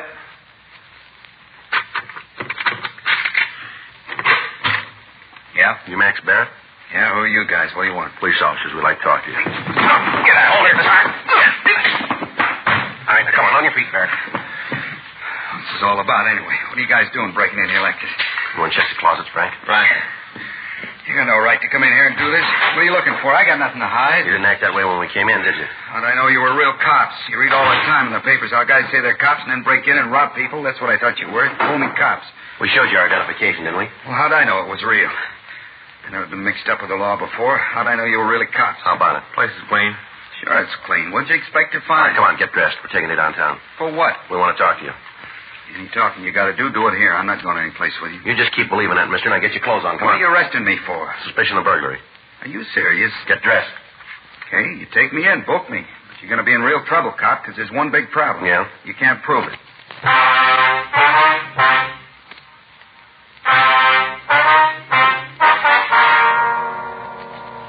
12:10 p.m. We called the office and arranged for a stakeout on Barrett's apartment in the event any of his associates contacted him. We asked his landlady about his friends. She told us that as far as she knew, the suspect was an insurance salesman. She said that he told her that because of his type of business, it would be necessary for him to keep late hours and that he didn't want to be disturbed during the day. We searched his apartment and his garage, but we were unable to turn up any of the stolen merchandise. We took him down to the city hall and got off all station radiograms with special attention to the police departments in Chicago, Detroit, and New York, giving them descriptions of the suspect and of the stolen property. We asked that their pawn shop details check the outlets in their cities. 3:15 p.m. We had Barrett brought to the city hall, and we talked to him in the squad room. Okay, you made the boo-boo. Now, how are you going to get out of it? What do you mean? Well, you've had the chance to check my record. You know I'm clean. How are you going to get out of having me sue you? You got a job? Yeah. What do you want? I'm an insurance salesman. What's the name of your company? What do you want that for? We want to talk to him. I don't want you calling them. They find out I'm down here. Before I get a chance to tell them about it, I'll lose my job. You kind of got this thing a little mixed up, haven't you? What do you mean? You've been trying to sell us how innocent you are all morning. Yet every time we ask a question, you give us a smart answer. Now, if you haven't got anything to hide, why don't you come off it and tell us the truth for a change? I'm doing that. When? What company you work for? I'm not going to tell you. This rate book we found in your car. This the one? Great Southwestern Life, that it? Why don't you call them and find out? We did. They say they never heard of you. Then it isn't them, is it? What are you doing with the rate book? That illegal, too? Where'd you get it?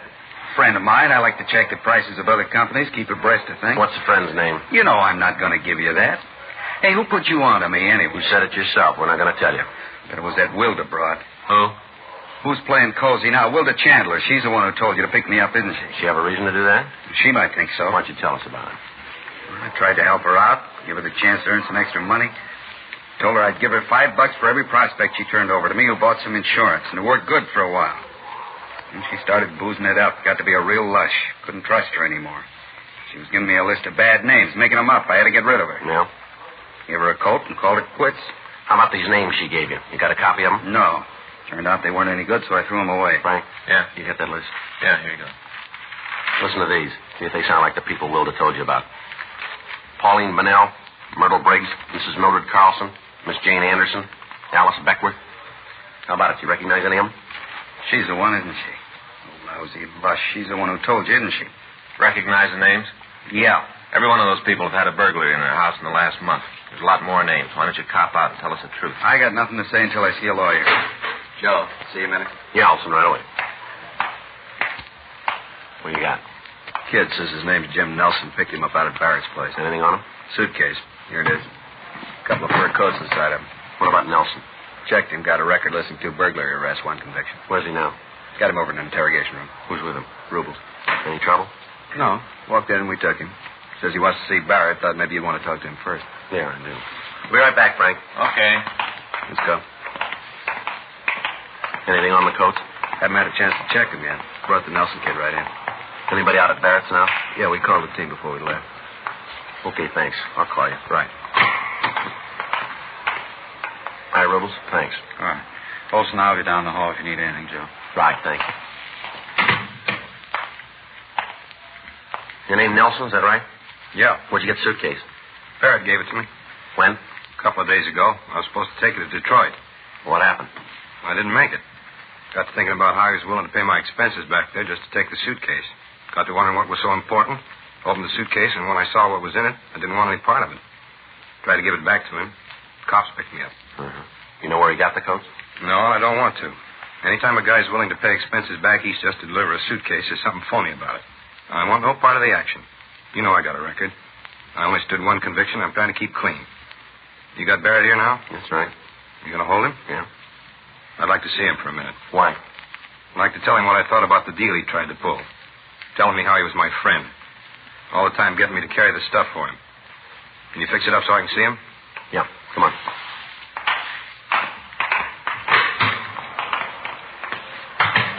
You going to be able to nail him? We will now. You imagine a guy would pull a stunt like that on his friends? A guy would do that to about anything. Yeah. You willing to testify about how Barrett gave you the suitcase? I sure am. I want to see him nailed good.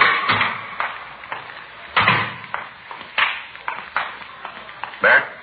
Yeah? Turn around here. This friend of yours wants to see you.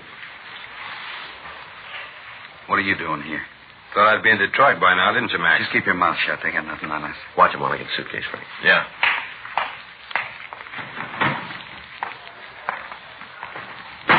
How about it? You ever see this bag before, Barrett? He should. He gave it to me. Beautiful coat here. Let's take a look at the lining, shall we? I don't know anything about those. A guy sold them to me. I don't know where they came from. How about it? It's right there, initials J.A. You want to tell us now, Barrett? Barrett? Lousy kid, I should have known better than Right, to trick you. Come on, let him go. Let him go. Bust his nuts. Sit down, both of you. Sit down, Barrett. Oh, kid.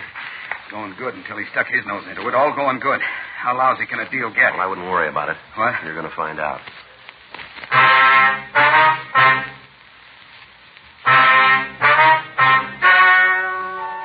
The story you have just heard is true.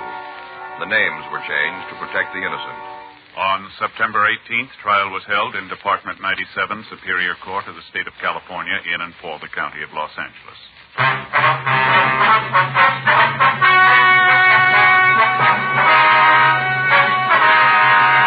Max Rudolph Barrett was tried and convicted of burglary in the first degree, 4 counts, and received sentence as prescribed by law. Burglary in the first degree is punishable by imprisonment in the state penitentiary for a period of not less than 5 years. His associates in the burglary ring were tried and convicted of receiving stolen property, which is punishable by imprisonment in the state penitentiary for a period of not more than 10 years. Because of the cooperation she gave authorities in apprehending the suspects, Wilda Noreen Chandler was released from custody. Dragnet is a presentation of the United States Armed Forces Radio Service.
My name's Jeff Regan. I get 10 a day in expenses from a detective bureau run by a guy named Anthony J. Lyon. They call me the Lion's Eye.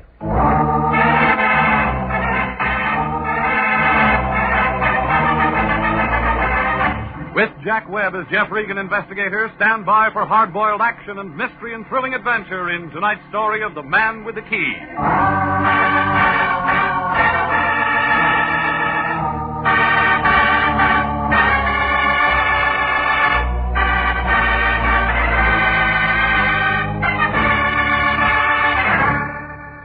A block above Wilton on Hollywood Boulevard, there's a street they call Taft.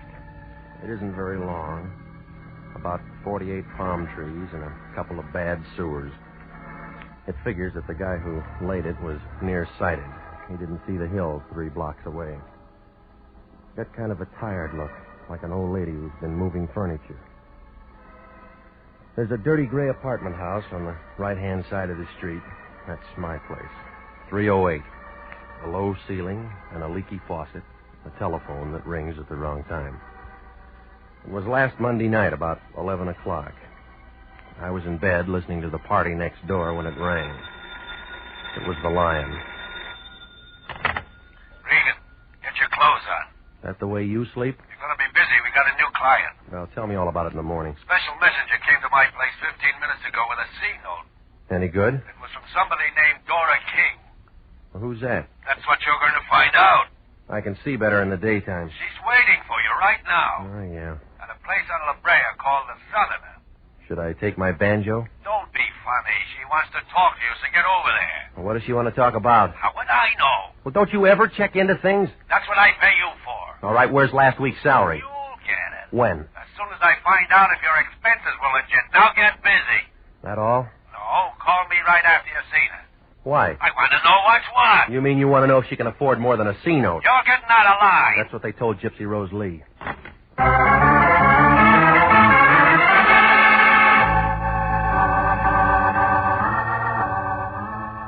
Well, I got over there about 11:30. Turned out to be a small place, long on the shadows and short on the whiskey. There was a bald-headed guy playing a piano in one corner.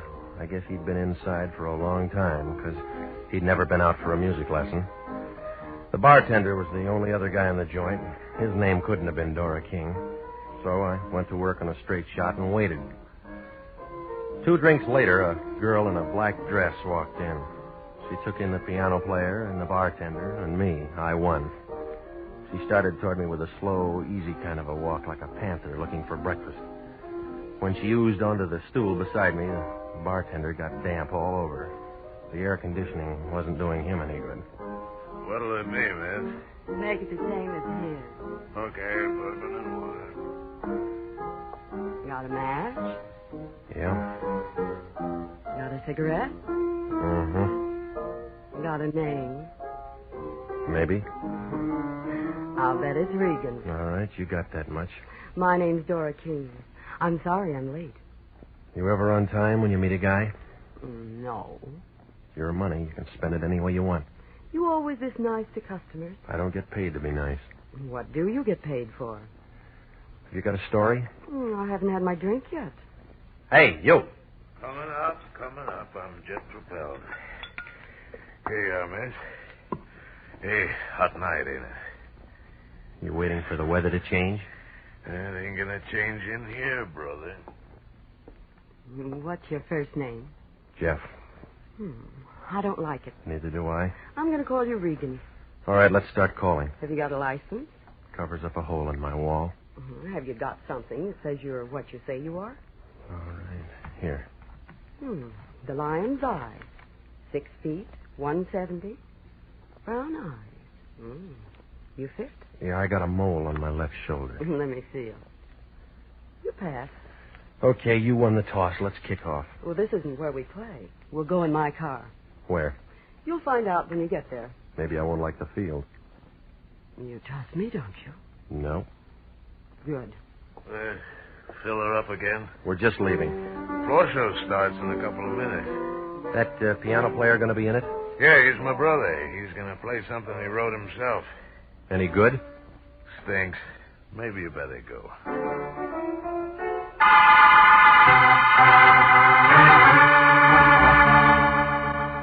bartender was pouring himself 4 fingers of rye and about a fingernail of water when we walked out of there.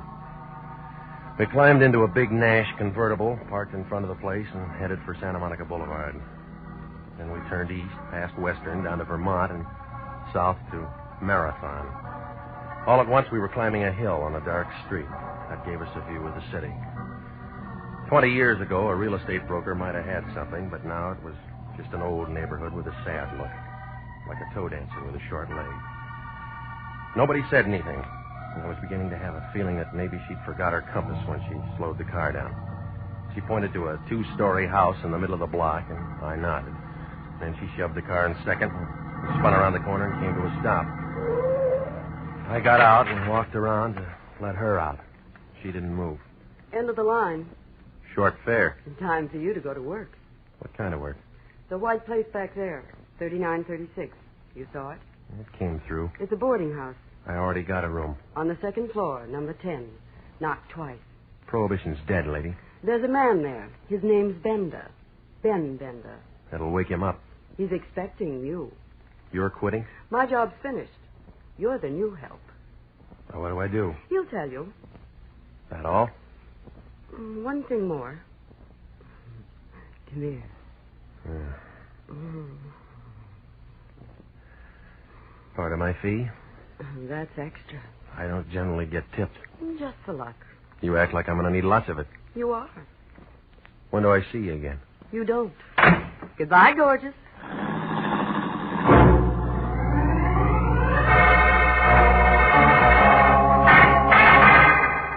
I stood there and watched her drive away. And then I noticed it. Somebody in a black coupe coasted around the corner, kicked into high gear at the bottom of the hill. I kept watching, but whoever it was hadn't read the traffic laws lately. He didn't use his lights for 2 blocks.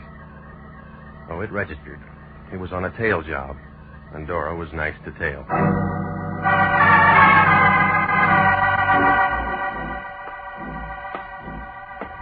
3936 Marathon. Inside, it smelled like stale beer and rotting wood. Room number 10 was at the top of the stairs.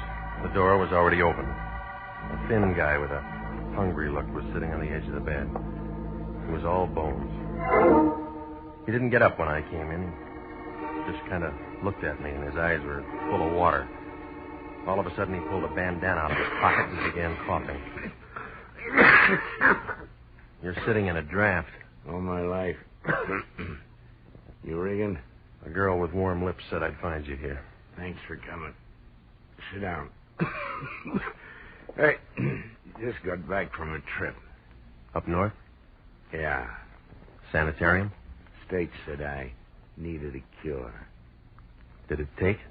What do you think? You're still coughing. The doctor said I could go. You can give me a going-away present. $10 and a suit of clothes. With a bum rap. That's what they all say. Who I am? Ben Bender. Big Ben Bender. Hmm? Does that mean anything to you, Pilgrim? Must have been before my time. Yeah? How old do you think I am? I'm out of practice. I look 60. And I'm 45. That's what 7 years in the sanitarium will do. You ought to get a specialist. Already got one. What's his name? You. No, I'm only an intern. You'll do. All right, what do you want? When the guy goes up there, he makes a lot of friends. And a lot of enemies. Sometimes you can't tell one from the other. Does it make any difference? Big Ben don't trust nobody. No, what about that girl? Dora? Forget her. Her job's done. That's what she said. See this key? Yeah? I wear it around my neck.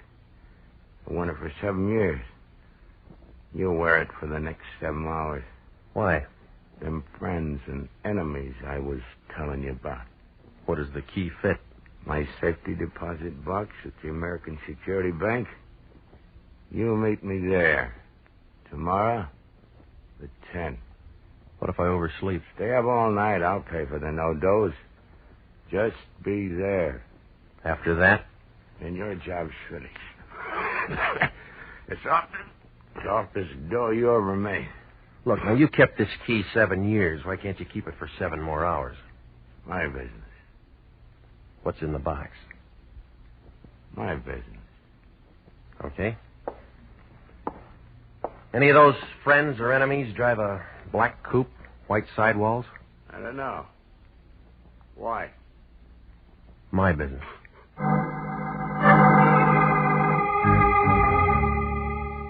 I left him sitting there. He looked as happy as a sword swallower with the hiccups. Well, I put the key in my coat pocket, but it felt hot, like a dynamite stick with a short fuse. If Big Ben had been holding it for so long, somebody else might want it. Maybe somebody who drove that black coupe. Well, I went out the back entrance, walked down an alley, and doubled over 5 blocks to Vermont. I stopped a cab, and I had him take me over to the Lyons place. It was 2:30 in the morning when he opened the front door. He was wrapped in a bathrobe big enough to keep all the silkworms working overtime. What do you want, Regan? Information. You been drinking? I've been working. What kind of work? Well, I got a key. That all? That's what they say. Who's they? A con named Bender. Ben Bender? That's right. I thought he was doing a long run up in Quentin. Well, he's out now. Where does Dora King fit? Taxi service. She took me to Bender. He gave me the key. Let me see it. All right, here. Safety deposit box. That's right. Nursemaid to a hunk of metal until tomorrow at 10. What then? Well, I meet him at the American Security Bank and turn it over to him. Well, do it. Now, look, Big Shot, this key's hot. What makes it hot? Whatever's in that box. What's that? How should I know? Find out. You got the key. You got the client. Now, just a minute. Somebody waves a greenback at you and you think it's a rainbow. That's enough. Oh, stop it, will you? It's another bum client and you know it. Let me worry about that. If Ben held that key for 7 years and won't hold it now, he's scared. What's he got to be scared of? Somebody else who wants in on the So play. what? I'm holding the key. That makes me the clay pigeon. You're getting paid for it. Just be there tomorrow at 10. Alive.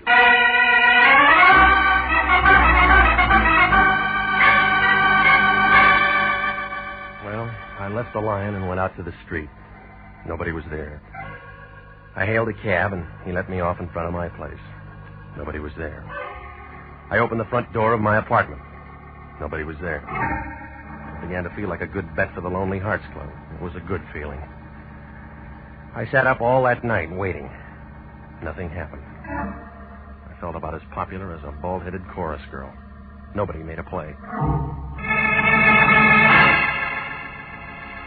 It was 5 minutes to 10 when I pulled into the parking lot next to the American Security Bank. The car next to me was a black coupe with white sidewalls. It could have been the same one that tailed us the night before. But then I figured there's a lot of cars in L.A. like that. But I leaned in and I looked at the registration. This one belonged to a guy named Al Spandy, who lived in Van Nuys. I wrote the address down and walked into the bank. The guard in a blue uniform waved me downstairs to the safety deposit boxes. It was 10, and still nothing happened. I began to feel kind of relieved, like a flagpole sitter when the wind died down. Big Ben hadn't showed yet. The only one there was a blonde sitting in a glass cage in front of the vaults. She looked at me, and I began to wonder what she did on her days off. Good morning. May I help you? Yeah, I want to see if the rent on my box has been paid. Here's the key.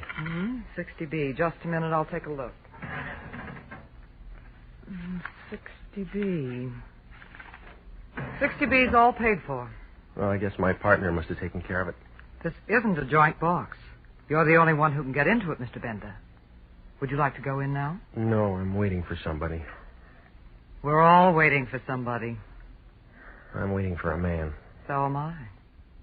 Been waiting long? Years. Here? Yes. Better places to wait. The ones with money keep coming here. My name's Claire. I'll remember that. Will you remember this? Granite 3408. I'll try it on my phone. When? As soon as I get a spare nickel. I'll give you one. Well, you'll run out of them that way. That's why I work in a bank. Kind of hard on the depositors. Your, friend's late, isn't he? I can wait. Maybe he forgot. You should have tied a string around his finger. No, lady. He already had one around his neck.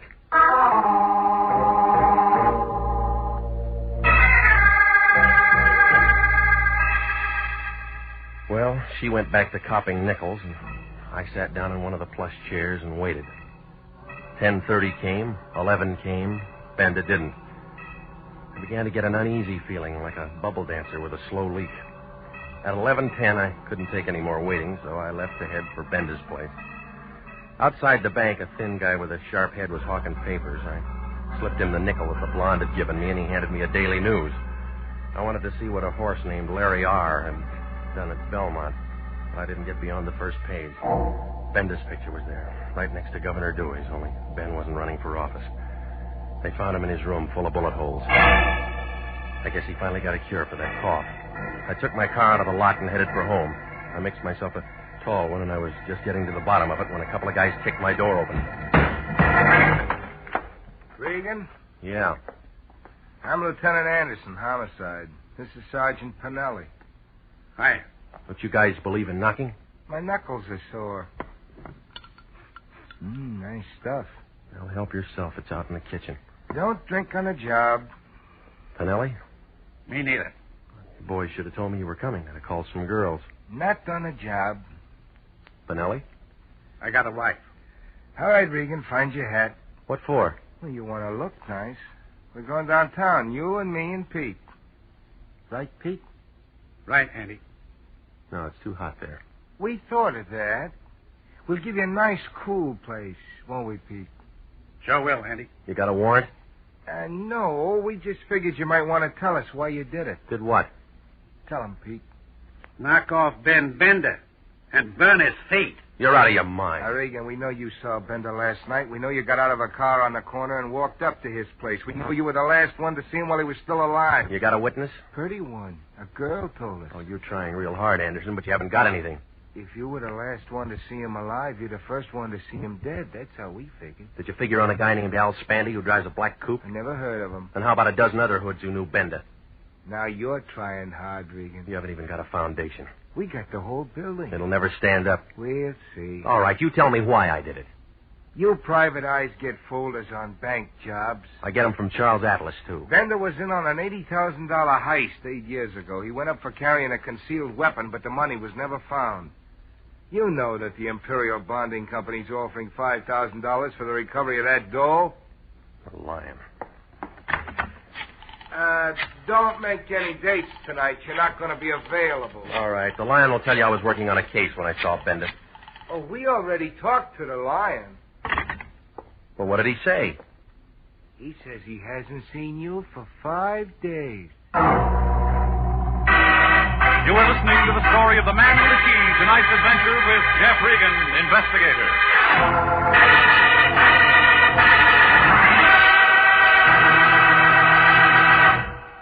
Commissions are still available in the Army Nurse Corps Reserve.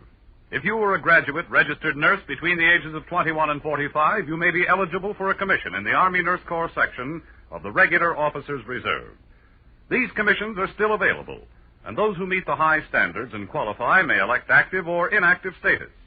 Those who request inactive status will continue with their civilian nursing duties but stand ready to serve in time of emergency. Nurses who elect active duty become commissioned officers in the regular Army.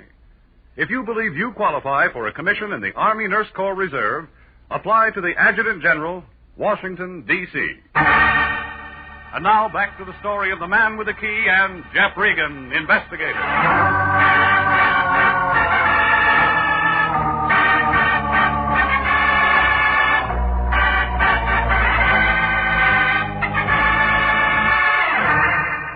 Well, I had about as much chance as a violin player with no chin. Anderson and Pinelli took me down and locked me in one of the rooms upstairs. They didn't ask any questions. I guess they figured they had enough answers. Oh, it was a real nice fix. A dame named Dora King takes me to a con named Ben Bender. He slips me a hot key and says meet him in a bank at 10. I'm there on time, getting the phone number of a blonde named Claire, only Ben doesn't show. Somebody burns his feet and fogs him before he can keep the date. And then there's that black coupe registered to a question mark named Al Spandy. And then the Lion deals one from the bottom. Oh, it was a screwy picture, and I was right in the middle of the frame. Well, I spent the next 4 hours taking in some free entertainment from the drunk in the next cell.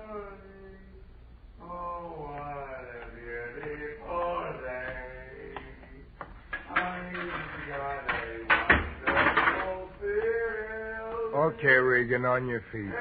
Bastille Day? You're sprung. Well, I was getting tired of the floor show anyway. Try and make it Saturday sometimes. That's our big night. Or if I bring a date? I got a phone. I got a phone, my wife. That guy ought to be at Ciro's. Where do you think we picked him up? Regan, I'm running out of patience with you. How many times have I told you to keep out of trouble? Why didn't you tell him I was working on a case? I went to a lot of trouble to get you out. And you went to a lot of trouble to get me in. That was easy. Still got that key to Bender's safety deposit box? I got it. Tomorrow morning at 10, you're at that bank getting into the box. You're crazy. It's in Bender's name. I'll teach you how to spell it. I won't do it. Homicide might like to know you got that key. Now, you listen to me and we'll both make dough. Where I'd be, I couldn't spend it. The $80,000 from the bank job Bender pulled happens to be in that box, like I think it is. Imperial Bonding owes us $5,000 reward. I don't like it. You owe it to the company. Now, listen, you. Bender was knocked off for this key. Whoever wants it might make another try. Nobody knows you got it. Well, I'll give it to you, and nobody will know you got it. Regan, I'm giving you a chance to straighten yourself out. That's right. What do you mean? I feel stiff already.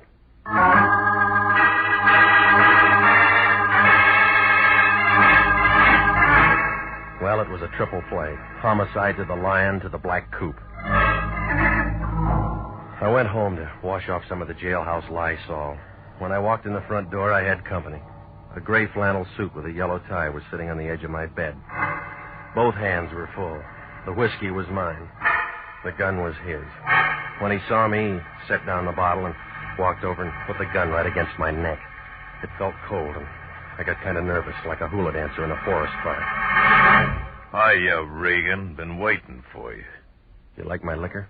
I'm a rye drinker myself. Well, bring your own next time.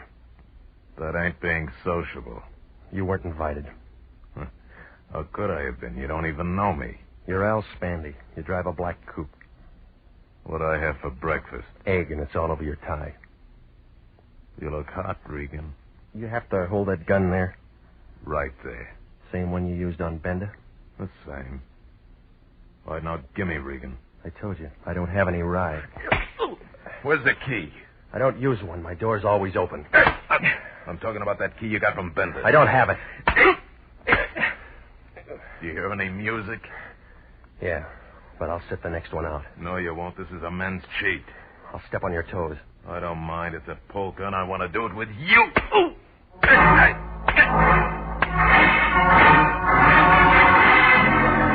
Oh, it was a long dance, but Spandy didn't get tired. I knew I wasn't going to last the evening out. And then I saw Dora King standing in the doorway back to Spandy. She was taking everything in like a Hoover vacuum cleaner on a dirty rug. She had a .25 in her hand, and she knew how to use it.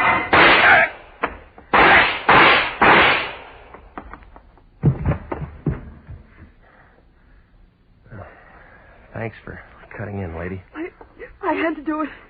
He was killing you. Yeah, I'll take the gun, huh? You know I'd have to do it. Yeah. Here. Go on, drink it. Yes. Now, you want to tell me all about it? Yes. I wanted to tell you at first, but Ben wouldn't let me. He's not around to stop you. Do you think Spandy hurt him much before he killed him? I wasn't there. He was sick. He couldn't have taken much. Why'd you tip the cops on me? I thought you might have done it. Now I know different. Tell that to Homicide. I will. You better. Spandy can't. He's dead? That's right. You still don't trust me. No, I don't. I couldn't help myself once the gun went off. Big Ben was my father. Yeah? He didn't want anyone to know. All he wanted was to give me a break. Why'd he hire me? He was afraid. Yeah, that's what he said. Regan? Yeah? May I have the key? I haven't got it. You can get it. Maybe. You know what's in that box? I think so. Or why don't I turn it over to the police? That's my job. Like I told you. I'm Big Ben's daughter. Yeah, lady. You convinced Spandy.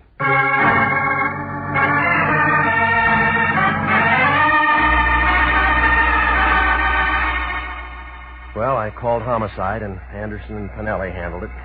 We all wound up downtown. It didn't take them long to find out that the gun Spandy used on me was the same one that killed Big Ben. Dora gave Anderson her story. He said it would take some fixing, but he could keep her out of the papers. It was justifiable homicide. She wouldn't even be indicted, but they had to hold her overnight. Well, it was almost daylight when I pulled to a stop in front of my apartment. I was beginning to feel a little better, but it didn't last long. When I walked into my place, it looked like the L.A. Dons had been having a scrimmage. Every corner had been gone over. Oh, it didn't make sense. Bender was dead, Spanty was dead, Dora King was downtown, but somebody still wanted that key. Well, I crawled into what was left of my bed and set the alarm for 9:30. I didn't sleep much. I kept seeing keys and faces and $80,000 bills.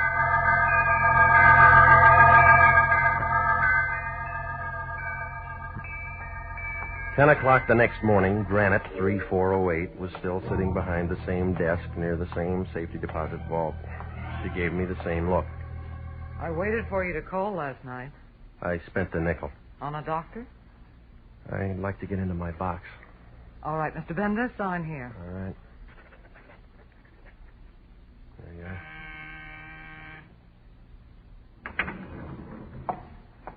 This way. Looks like part of the new freeway. One thing about a vault, it's quiet. So's a tomb. We're alone. Yeah. Well? All right, sunshine, open your eyes. My box number is 60B. That can wait. I can't. Easy, baby. You'll set off the alarm. You and I can make a great team, Bender. Now, you know my name's not Bender. What is it? Regan. You and I can make a great team, Regan. Is that what you told Al Spandy? Why bring up a dead issue? What's your deal? You got Bender's key, I got the bank's key. You need both of them to open up the box. It's good so far. Go on. Oh, there's $80,000 there. Let's not let it go to waste. Big Ben waited 7 years to open that box. Look what happened to him. I waited just as long as Ben. And 7 years is harder on a girl. How'd you work it? Ben and I had a great plan. I was the cashier Ben heisted. Only I just gave him a bag full of paper. The real dough's in his box. Well, that's the safest way. Keep your money in a bank. Yeah. Mm-hmm.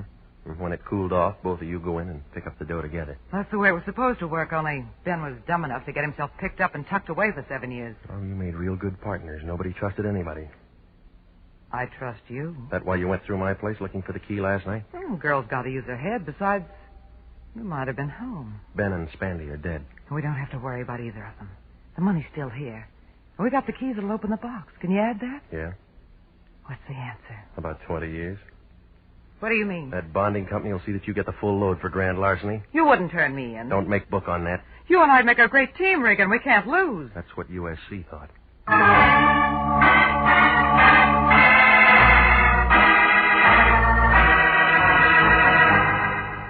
Well, I called Anderson and Finelli, and they came out and picked her up. I rode down as far as the office with him. That wrapped it up. When I told the Lion what had happened, he was as happy as a college boy in a harem. He got on the phone right away and called up Imperial Bonding, told him to make out that reward check for 5 G's to Anthony J. Lyon. But he was real good about it. He took me for a ride in his new Nash convertible. Well, I guess he deserved it. He was really the patsy that had done all the heavy work ever since he bailed me out of jail. Because that's when I slipped Bender's key in his pocket.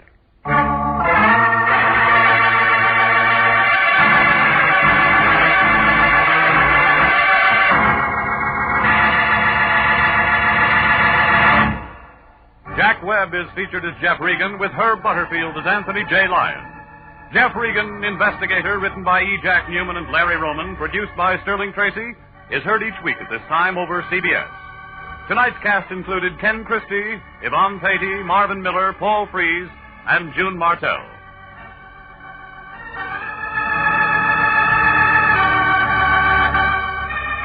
If you are a graduate registered nurse, please listen carefully to this important message.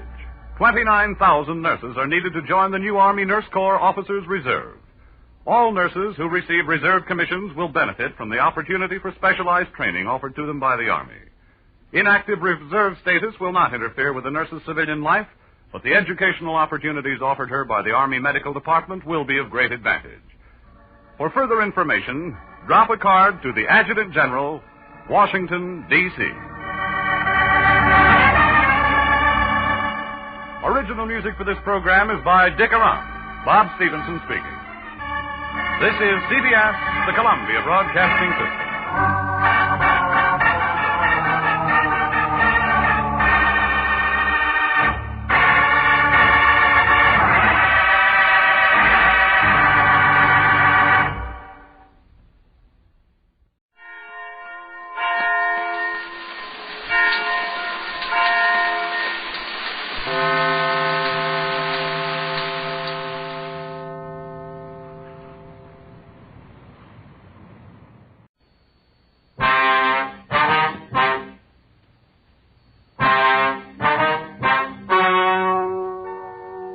Ladies and gentlemen, the story you are about to hear is true. The names have been changed to protect the innocent. Dragnet is brought to you by Chesterfield, made by Liggett & Myers, first major tobacco company to give you a complete line of quality cigarettes.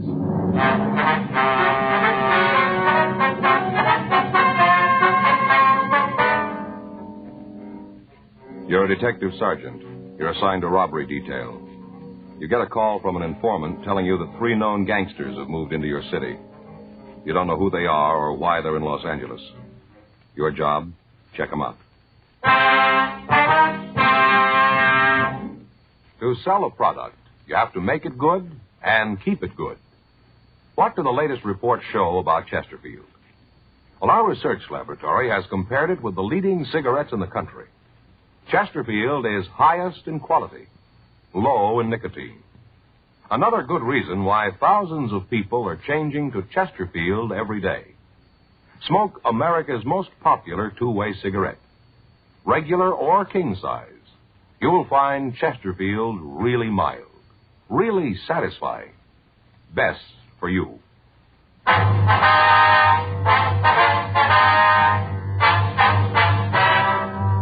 Dragnet, the documented drama of an actual crime.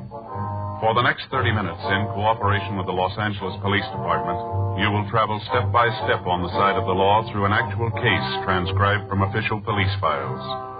From beginning to end, from crime to punishment, Dragnet is the story of your police force in action.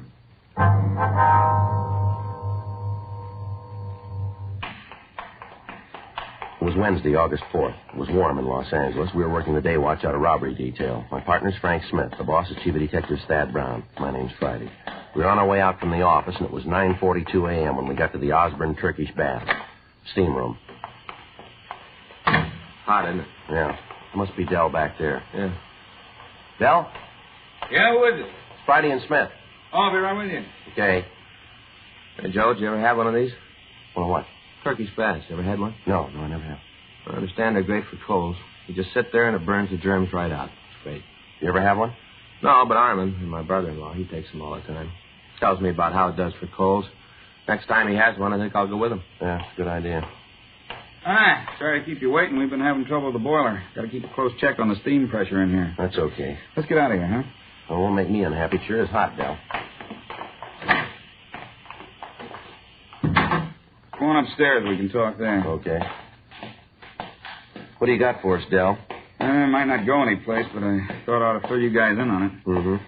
Fellow rolled in here last night. Must have been about 10:30. Nightman's out with a cold, so I had to fill in. A cold? Yeah, some kind of virus or something.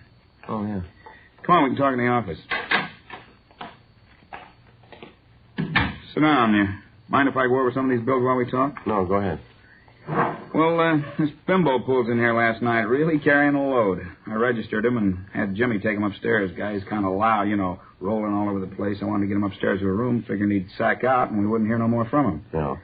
Well, he had a different idea. A couple minutes later, he comes downstairs and wants to know what's going on. What do you mean?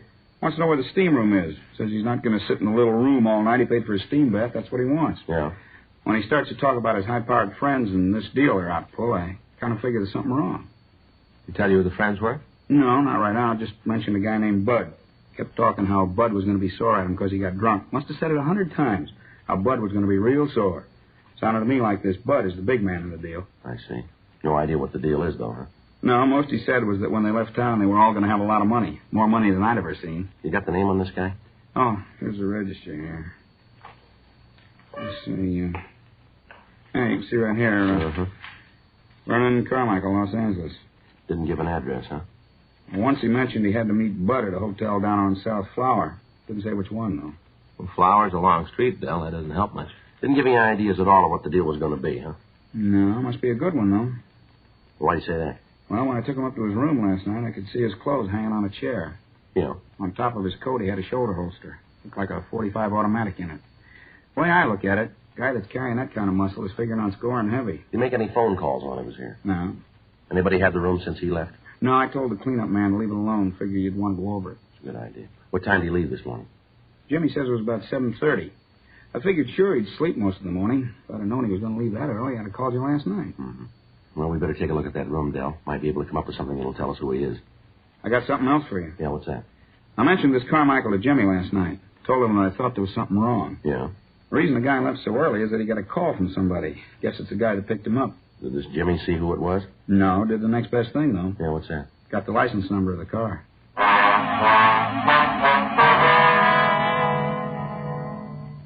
10:15 a.m. We got in touch with Leighton Prince, and Harlan Stahl sent a crew out to go over the room.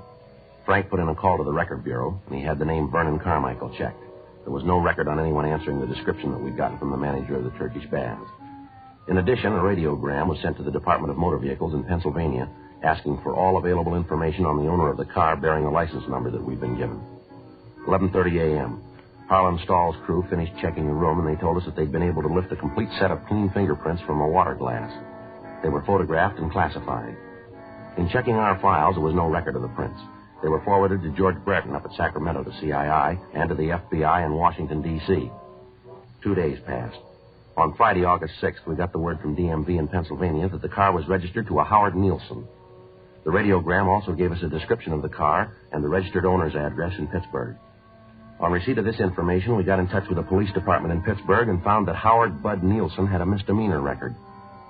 Late Friday afternoon, the kickback from Washington, D.C. arrived with the information that the fingerprints found in the room at the Turkish Bath were those of Vernon Carmichael. His record listed arrests for petty theft and robbery in Pennsylvania. He'd been brought to trial, but he'd been acquitted. Both men were well known to the police department in Pittsburgh as hoodlums. On Saturday morning, the mugshots of both Nielsen and Carmichael arrived. 10:15 a.m. We met with Lieutenant Jack Smyers, and we decided that the information, coupled with the records of the two men, made the incident worth investigation. The mugshots of the pair were copied, and a canvass of the hotels on South Flower Street was started in an attempt to find the residence of the suspects. The search went on for another 2 days without results. Monday, August 9th, 11:47 a.m. Frank and I got back to the office from communications. You know, we're going to feel pretty silly if Carmichael and Nielsen are already back there. Yeah, I know. It's beginning to look like the tip from Dell about the hotel on Flower was off, huh? Yeah. Still a lot of places to check, though. Friday? Yeah. We got it for you. What? Carmichael and Nielsen. We found the hotel.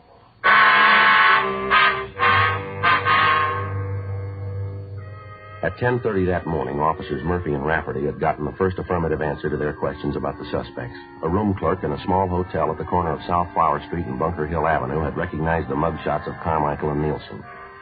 Further questioning brought out the name of the third man in the trio. He was identified as Ernest Hunter. A check of the name through our records netted us no new information on him, and the name and the description was forwarded again to Brereton up at CII in Sacramento and again to Pittsburgh for possible identification. In talks with Lieutenant Smyers and Chief of Detectives Thad Brown, it was decided to keep the man under 24-hour surveillance. 3 additional teams of men from robbery detail were assigned to the duty. For the next 7 days, the 3 men were under constant watch. Their habits were regular. Their movements during the day followed the same general pattern. The kickback on Ernest Hunter disclosed no criminal record.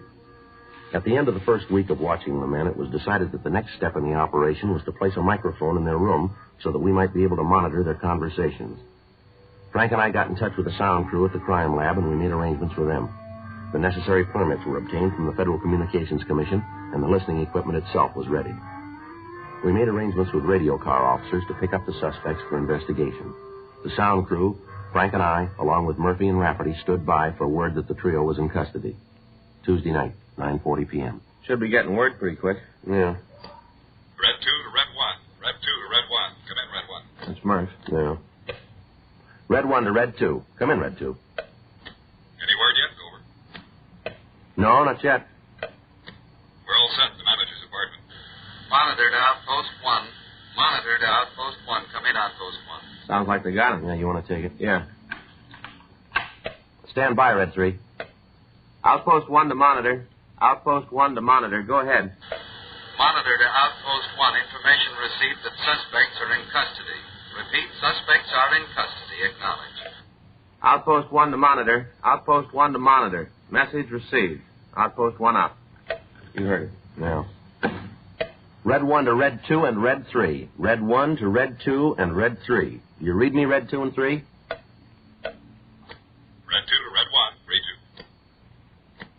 Red 3 to Red 1. Receiving clearly. Red 1 to Red 3. Suspects are now in custody. Proceed with installation of listening equipment. Over. Roger, Red Red 3, please keep contact. Will do, Red 1. Red 3 out. Red 1 to Red 2. Come in, Red 2. Red 2 to Red 1. Murph, can you see the suspect's apartment from where you are? Not good, Joe. It's down the hall and around the corner. First door. Over. Red 1 to Red 3. Come in, Red 3. Red 3 to Red 1. Are you in the apartment yet? Yeah, Joe. We're just starting to install the bug. Is there a radio in the room? Yeah, small table model. It's on the nightstand next to the bed. Can you fix that before you leave? Yeah, I'll pull one of the wires so it won't work. Good. Where are you putting the bug? We're laying it under the edge of the carpet near the door to the kitchen. Should be able to pick up the whole room from there. Well, there's nothing to do now until we get it finished, huh? Yeah. We got the recorder all set up? Yeah, it's in the room. Sound crew came in this afternoon and made the installation on it. Mm-hmm. You know how to work it? Yeah, I think so. Jack checked me out on it. It's pretty simple. Just like playing a piano. Press a key and away it goes. Well, I hope you got it. I've always had trouble with them. Last time out, I wanted to rewind one of the spools and listen to something. Ended up erasing everything we had. Yes, I remember that very well. I was afraid you would. Mm-hmm. Red 3 to Red 1. Red 3 to Red 1. Come in, Red 1. It's the sound crew. Yeah. Red 1 to Red 3. At completed installation, we're leaving the apartment. Have you seen anybody in the halls? No, all clear. We've had more than our share of luck on this one, Joe. Yeah, let's hope it holds out.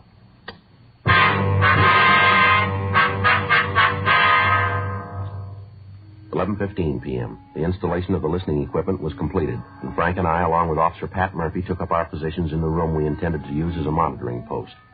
Officer Rafferty went back to the city hall and told them that we'd finished and we were ready to have the suspects released. In the meantime, Carmichael, Nielsen, and Hunter had been fingerprinted and mugged. A search of their persons had failed to reveal any incriminating evidence, and the time that they'd been held had allowed us to make the necessary installation. After the trio had been released, we received information that they were proceeding toward the hotel. Frank, Murphy, and I waited for them at the monitor post to come into their room. 12:35 a.m.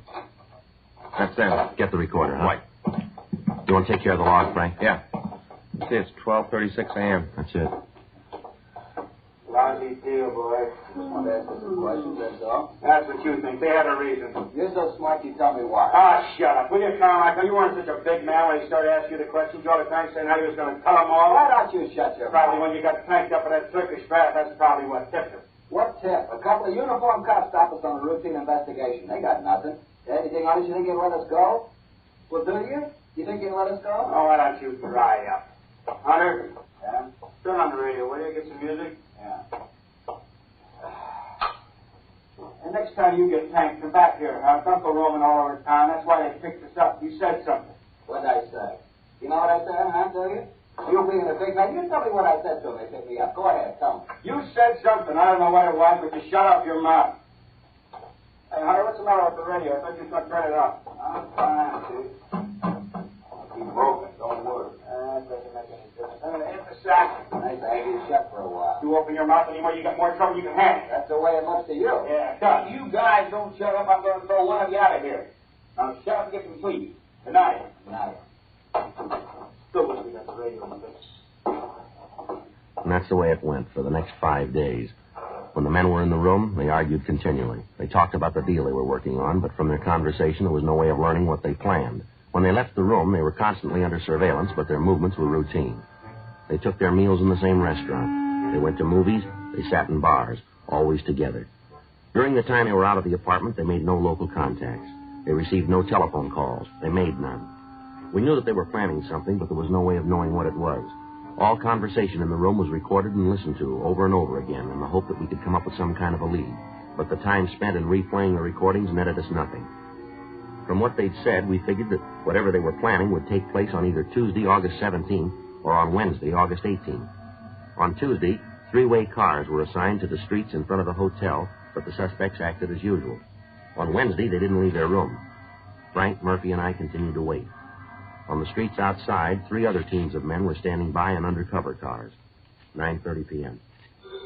That's their telephone. Get the recorder, Murph. Yep. 9:31 p.m. Yeah. I'll get it. Hello? Yeah.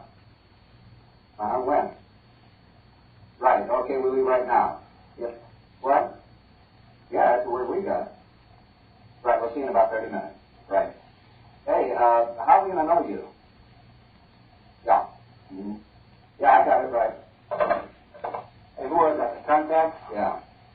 just got in. We're supposed to pick it up right away. Oh, looks like maybe we got to work now. Ain't too soon for me. Let's go. That's it. I'll get it out. Outpost 1, the units 1K89, 1K88, 1K87. Suspects are leaving room. Suspects are leaving room. Outpost 1 out. All right, let's go. I wish we knew what it was. Sounds like it might be narcotics. Well, it could be. Doesn't make a lot of difference, does it? Yeah? At least we know it's something.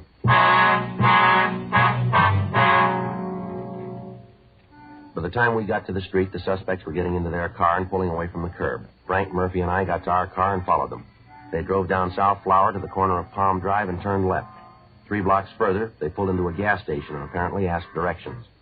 They turned south on Broadway and drove about a mile. At Santa Barbara Avenue, they turned left again and drove 3 blocks. They stopped and parked the car in front of a small bar. We informed the other units of the activity and asked them to stand by in the area. Carmichael got out of the car and entered the bar. Murphy left us and entered the bar after him. Carmichael returned in a few minutes with another man. The 2 of them got back into the car and they talked. At the end of that time, all 4 of the men got out of the automobile, and then they entered the bar. Shortly after that, Carmichael, Nielsen, and Hunter walked out of the place. Carmichael was carrying a small package wrapped in plain brown paper and tied with a string. The 4th man wasn't with him. Frank and I got out of our car and approached the men as they stood talking. All right, hold it up, police officers. Over there. Put your hands up on that wall. What's going on? Get your hands up there. Frank, you want to check in the package? Yeah. Keep your hands on that wall. Lousy deal. I hope you're happy, Carmichael. I hope you're real happy. What are you talking about? I've got to lay this one to you. You really took care of this. Stand still and keep quiet. How about it, Frank? I don't know. What do you mean? Where's money? $20 bills. Must be $15,000, $20,000 worth. Where? As far as I can tell, it's good. Where's that put us? Well, there's $20,000 here. Yeah. Let's find out where they got it.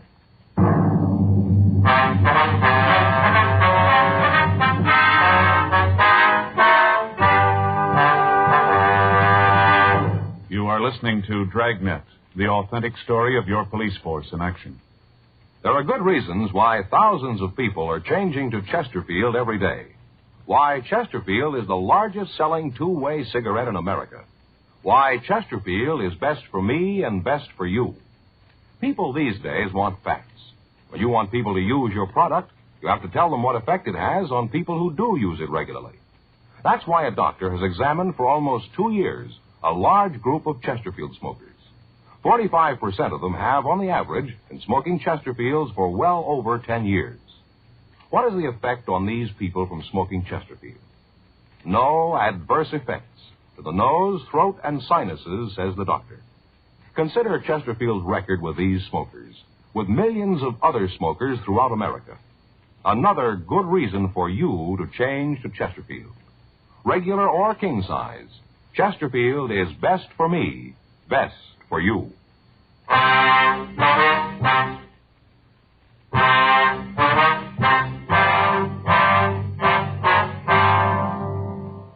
10:02 a.m. The 4 suspects were taken into custody and removed to the city hall for interrogation. We got in touch with the Secret Service and asked them to come over to the office to check on the currency. The agent arrived and, after looking at the money, pointed out several minute mistakes that had been made in the engraving of the plates. He went on to explain, however, that this particular printing was one of the best that he'd ever seen. He told us that the paper used in the bills would be analyzed and that we'd receive copies of the reports as soon as they were finished. 12:14 a.m. While Murphy, Rafferty, and the Secret Service man questioned Nielsen in the interrogation room, Frank and I talked to Carmichael in the squad room. We questioned him for about an hour, but he refused to say anything that would help us get a lead to the source of the counterfeit. 1:30 a.m. How long you figure you can keep this up, Carmichael? I don't know what you're talking about. Oh, now, come off it. We're getting tired of playing kid games here. We want to know where the queer came from now. Who says it's queer? Guy that printed it was pretty sloppy. He made a lot of mistakes. Joe? Yummer. See you, man? Yeah. Be right back. Yeah. How you doing? Nothing. Nielsen won't say a word. Gives it to us that he didn't know what was going on. Says he just went out there to pick up a package. You say who they were running the errand for? Well, tells us just he went along for the ride. The whole thing was Carmichael's idea. Mm-hmm. We thought maybe we'd go to work on Hunter, see what we can get from him. Okay. You going to stick with Carmichael? Yeah, I guess so. From what we heard in the room, if there's going to be a break, I got a hunch it's going to come from him. Okay. You got anything, let us know, huh? Right away. Oh, big man's back again. Your friend there tell you all about it? No, but yours did. Nielsen just laid the whole thing in your lap. You're kidding. So you want to talk to him? What'd he say? The way he tells it, he was just along for the ride. You're the big wheel in the whole thing. He said that? I said you could talk to him if you want to. Well, he ain't going to make it. He ain't going to lay it on me. You want to tell us your side of it? Yeah, I'll tell you the way it happened. That lousy bum. How do you like that, him saying I'm the wheel? I'll tell you. All right, now where'd the queer come from? I don't know. I thought you were going to tell us. I'm doing that. I really don't know where it came from. You turn up with $20,000 in $20 bills, and you ask us to believe that you don't know where it was printed. I'm not asking you anything. I'm telling you what I know. That's it. Well, tell us about your part. Nielsen, Hunter, and me were approached in Pittsburgh. By who? I don't know. We're going that way again, huh? I say you don't believe me. That's the way it happened. The guy who approached you, he just walked up and said, here's $20,000, just like that, huh? No, the deal was that Nielsen, Hunter, and me were supposed to come out here. We were supposed to check into a hotel and wait for a call. Guy who called us would have the queer. He'd turn it over to us and we'd pass it. You bought the counterfeit? Yeah. What'd you pay for it? $2.50. For $20? Yeah, $2.50 for $20. You paid the other man we picked up? Yeah, we gave him $2,500. You ever seen the man before? What? The man you bought the queer from. Do you know him? No, never saw him before. He's not the man who made the original contact in Pittsburgh. No, a guy back east was an old man. How old? I don't know, maybe 55, 60, around in there. Not the fellow you met tonight. I told you that before. It's not the same man. You ever use a name of any kind? No. Just to call him Pop, that's all. Pop. Give us a description of this man, Pop. What's in it for me? Well, what do you got now? Nothing. All right, it'll stay that way. You're in big trouble, Carmichael. If you're smart at all, you're going to cop out the whole thing and cooperate with us. Lousy Nielsen. Him all the time yelling about how it was all set. All the time saying we had it made. Sure, I'll go with you. I just want to see Nielsen get his, that's all. Just want to see him get his. We're going to want you to look at some pictures, too. I told you I'd go the route. You just tell me what you want to know. If I got the answer, so have you. All right. What'd he tell you? What? That lousy Nielsen. What'd he tell you about how it happened? He tell you the way I did? He tell it that way? Pretty much, yeah. Sure, that's the way it happened. Can't be told any other way. Well, Nielsen might give you an argument there.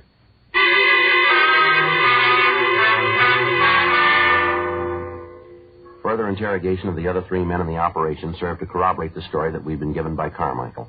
$2,500 in cash was found on the fourth suspect. Once the other men were confronted with the fact that Carmichael had told us everything he knew concerning the operation, they all followed suit. But other than telling us that they knew the head man in the counterfeiting act as Pop, they couldn't come up with any further information.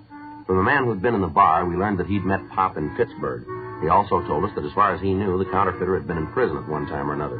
However, the suspect was unable to tell us in what state or on what charges Pop had served time. He went on to tell us that he'd gotten the money in Pittsburgh and that Pop had told him that he'd be contacted later. The Secret Service had completed their analysis of the counterfeit bills, and they told us that they were some of the most perfect printing jobs that they'd run across. The counterfeiter had made one major mistake, however. In the printing of the currency, he'd impregnated the paper with small silken hairs so that it would stand close inspection. The currency now in use is made with nylon hairs. The agent from the Secret Service told us that they had agents working on tracing the manufacturer of the paper in the hopes that they could come up with a lead as to the identity of Pop. The four suspects were booked into the city jail. Thursday, August 19th, we ran the name Pop through our moniker file. Of the 47 cards turned over to us by the Record Bureau, 19 of the suspects listed matched the descriptions that we'd been given. The pictures of the men were pulled and shown to Carmichael and the other three suspects. They were unable to give us an identification. The name and description was sent to George Brereton in Sacramento, and he sent us another 150 possible. These were checked out without result. The nickname and physical description of the man was sent to Washington, and we got back over 1,000 names and pictures. It took us 6 weeks, working with the Secret Service, to check out these possibles. The results, nothing. Tuesday, October 5th, Frank and I got back to the office. I get it. Robbery Friday. Yeah. All right, wait a minute. Wait till I get that down. All right, go ahead. Yeah. Yeah, well, it should check out. Right. Okay, we'll meet you. What you got? Report of the paper and the queer bills just came through. Yeah? Looks like we found Pop.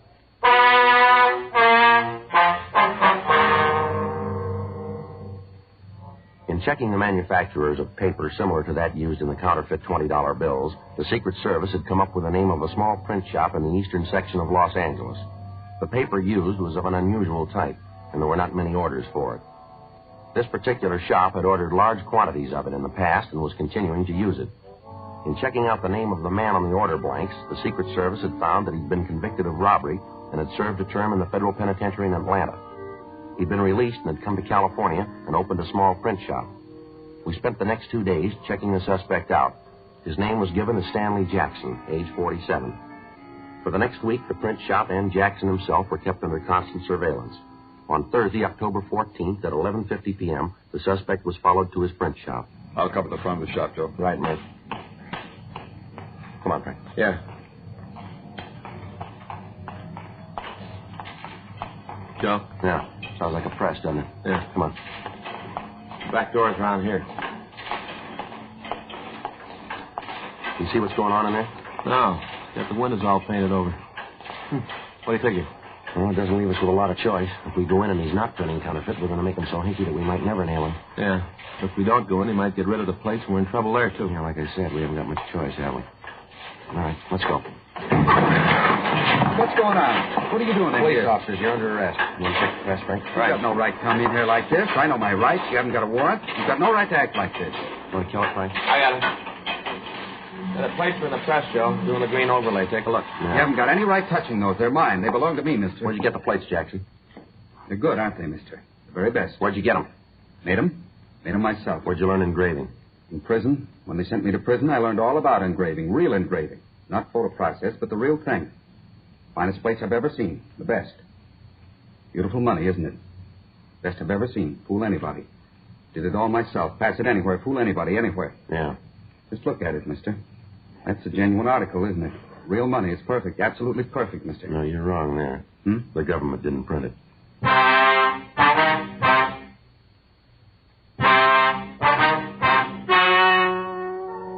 The story you have just heard is true. The names were changed to protect the innocent.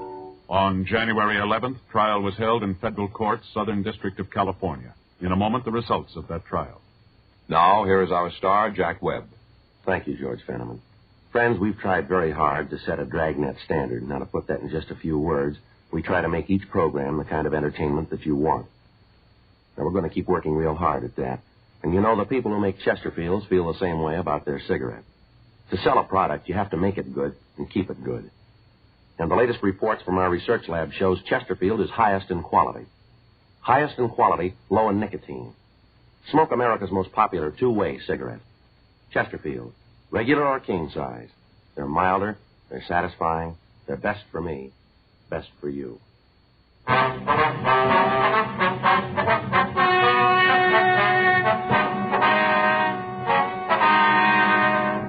Vernon Alex Carmichael, Howard Raymond Nielsen, Ernest Richard Hunter, Philip Roger Harger, and Stanley Norman Jackson were tried and convicted of violation of Title 18, U.S. Code, Section 474, printing and issuing counterfeit money.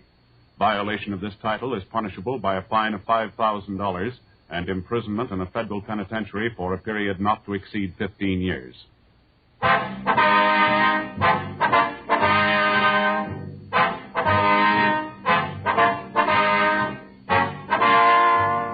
You have just heard Dragnet, a series of authentic cases from official files. Technical advice comes from the Office of Chief of Police W.H. Parker, Los Angeles Police Department. Technical advisors, Captain Jack Donahoe, Sergeant Marty Wynn, Sergeant Vance Brasher. Heard tonight were Ben Alexander, Clarence Cassell, Jack Crucian, Harry Bartell. Script by John Robinson. Music by Walter Schumann. Hal Gibney speaking. Watch an entirely different Dragnet case history each week on your local NBC television station. Please check your newspapers for the day and time. Chesterfield has brought you Dragnet, transcribed from Los Angeles. Have you tried new cork tip Fatima? It's the smooth smoke with Fatima tips of perfect cork. King size for longer filtering and Fatima quality for a much better flavor and aroma. Remember, Fatima with tips of perfect cork is made and guaranteed by the makers of Chesterfield, Liggett & Myers Tobacco Company.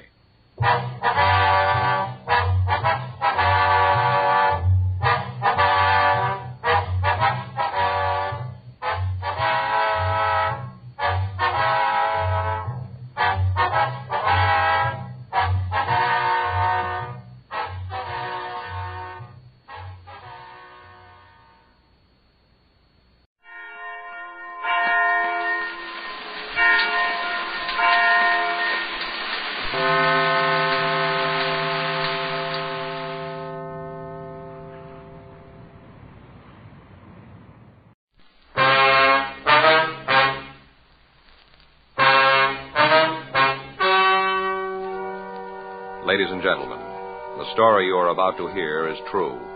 The names have been changed to protect the innocent. Dragnet is brought to you by Chesterfield, made by Liggett & Myers, first major tobacco company to give you a complete line of quality cigarettes.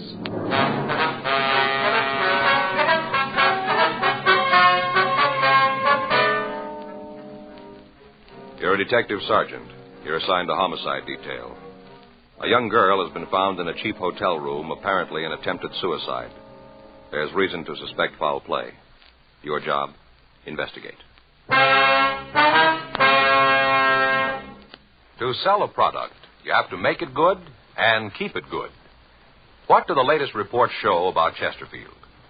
Well, our research laboratory has compared it with the leading cigarettes in the country. Chesterfield is highest in quality, low in nicotine. Another good reason why thousands of people are changing to Chesterfield every day. Smoke America's most popular two-way cigarette. Regular or king size, you'll find Chesterfield really mild, really satisfying. Best for you.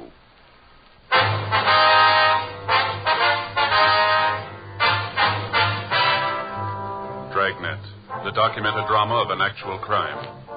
For the next 30 minutes, in cooperation with the Los Angeles Police Department, you will travel step by step on the side of the law through an actual case transcribed from official police files. From beginning to end, from crime to punishment, Dragnet is the story of your police force in action.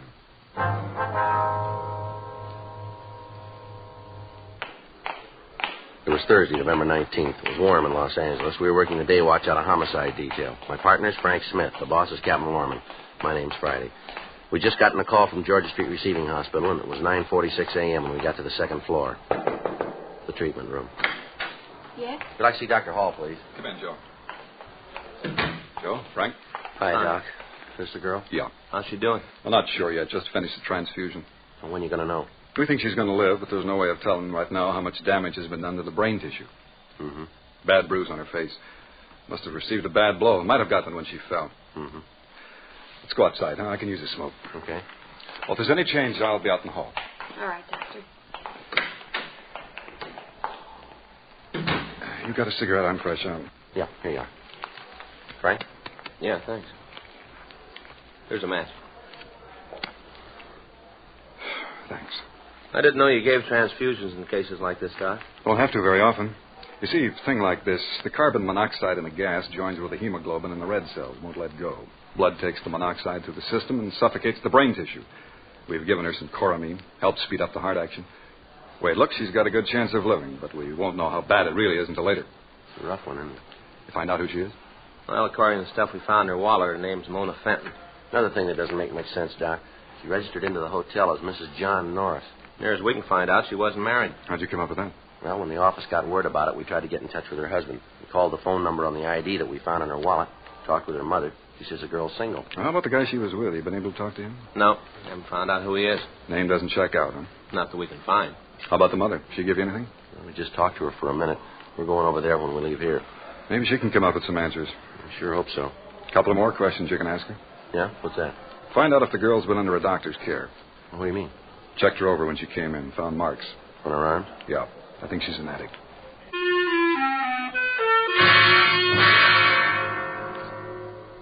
At 8:30 a.m. that morning, a guest in a small hotel on Grand Avenue had thought that he detected the odor of gas in the halls of the building. He notified the desk clerk, and together they conducted a search of the premises. Finally, they ascertained that the escaping gas was coming from a room on the third floor of the hotel. When the desk clerk got no answer to his calls, he used a pass key to open the door. Sprawled across the bed was a girl who appeared to be in her early 20s. The gas heater in the room had been turned on full, and the windows were closed, locked, and stuffed with pieces of torn sheets to keep the fumes in the room. The quick action of the desk clerk had undoubtedly saved the girl's life. While the hotel guest called an ambulance, the clerk turned off the gas, opened the windows, and administered artificial respiration to the girl until the ambulance crew arrived. As an attempted suicide, the homicide detail had to make an investigation, and Frank and I were assigned to the case.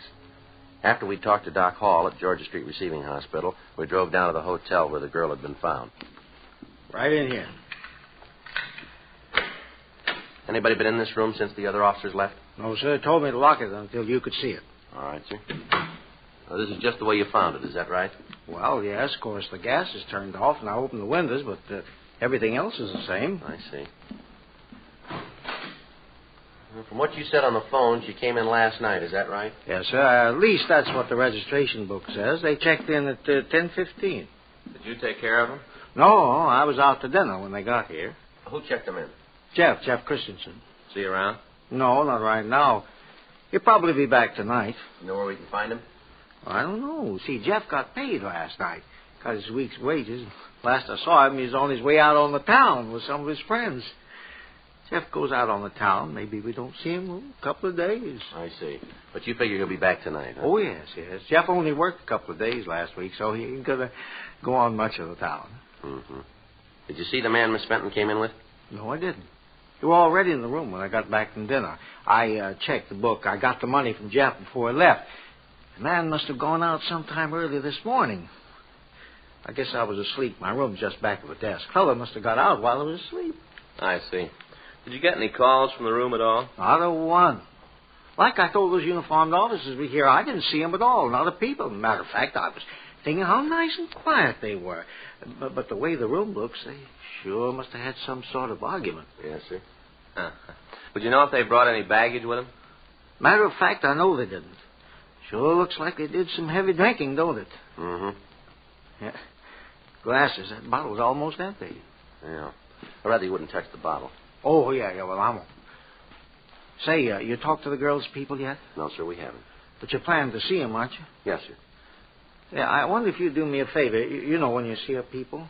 Yes, sir. What's that? Well, I don't much mind the dirty glasses and having to straighten the room up. That's all part of the hotel business. But I wish you'd say something about the torn sheets. Tell the people about them. I don't want to cause no trouble, but maybe if they know how about the sheets were all torn up, they'd want to make good on them. You will mention it, won't you? Hmm? Yes, sir. I'll call the office, Joe. Have them send out a crew, see what prints we can lift. All right, fine. Who else has a pass key to this room? Oh, you mean beside me? Yes, sir. Well, ain't nobody. Where's the key kept? That hangs on a nail next to the desk. That big nail there. It hangs right on it. Mm-hmm. Mm-hmm. When you came into the room, did you notice if there was anything around the door to keep the gas inside? I don't follow you. Well, you found pieces of torn sheets around the windows, you say. Now, was there anything like that with the door? Oh, yes, I'm with you now, yeah. Now, let me think. As I remember, no, there wasn't nothing there, just around the windows. Mm-hmm. Was the key in the lock when you came up here? You mean inside the room? Yes, sir, that's right. No. The reason I know that for sure is that I looked through the keyhole, tried to see what was in the room. No, sir, the key wasn't in. Of course, that don't mean nothing. Sir? Well, only a couple of the rooms have keys anyway. We don't use them anymore. You mean you don't lock the doors? Sure, we lock the doors. We got them all locked all the time. This is a respectable hotel. Of course we lock the doors. But not with those keys. We got those other locks on the doors. Oh, I see. You see, yeah, see that? Sort of like Yale locks. That kind, you know. That's what locks the doors, not the other keys. Yes, I see. Of course we lock the doors. Yes, sir. The locks catch when the door is closed, though. Is that right? Yeah, locks them tight.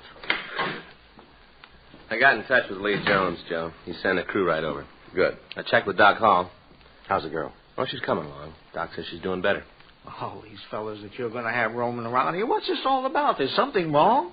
We're not sure yet, sir. Oh, dear, it always happens like this, don't it? What's that, sir? I try to run a respectable place. Goodness knows I do. I keep it right up to date. It's good service, and something like this happens. There's no reason for that girl to do a thing like this, not in my hotel. Now you cops come in here. Cops going to be all over the place. Tenants aren't going to like it. They ain't going to like it at all. Just because of that girl. Why'd she have to come in here and do a thing like this? Why'd she have to do it at all, sir?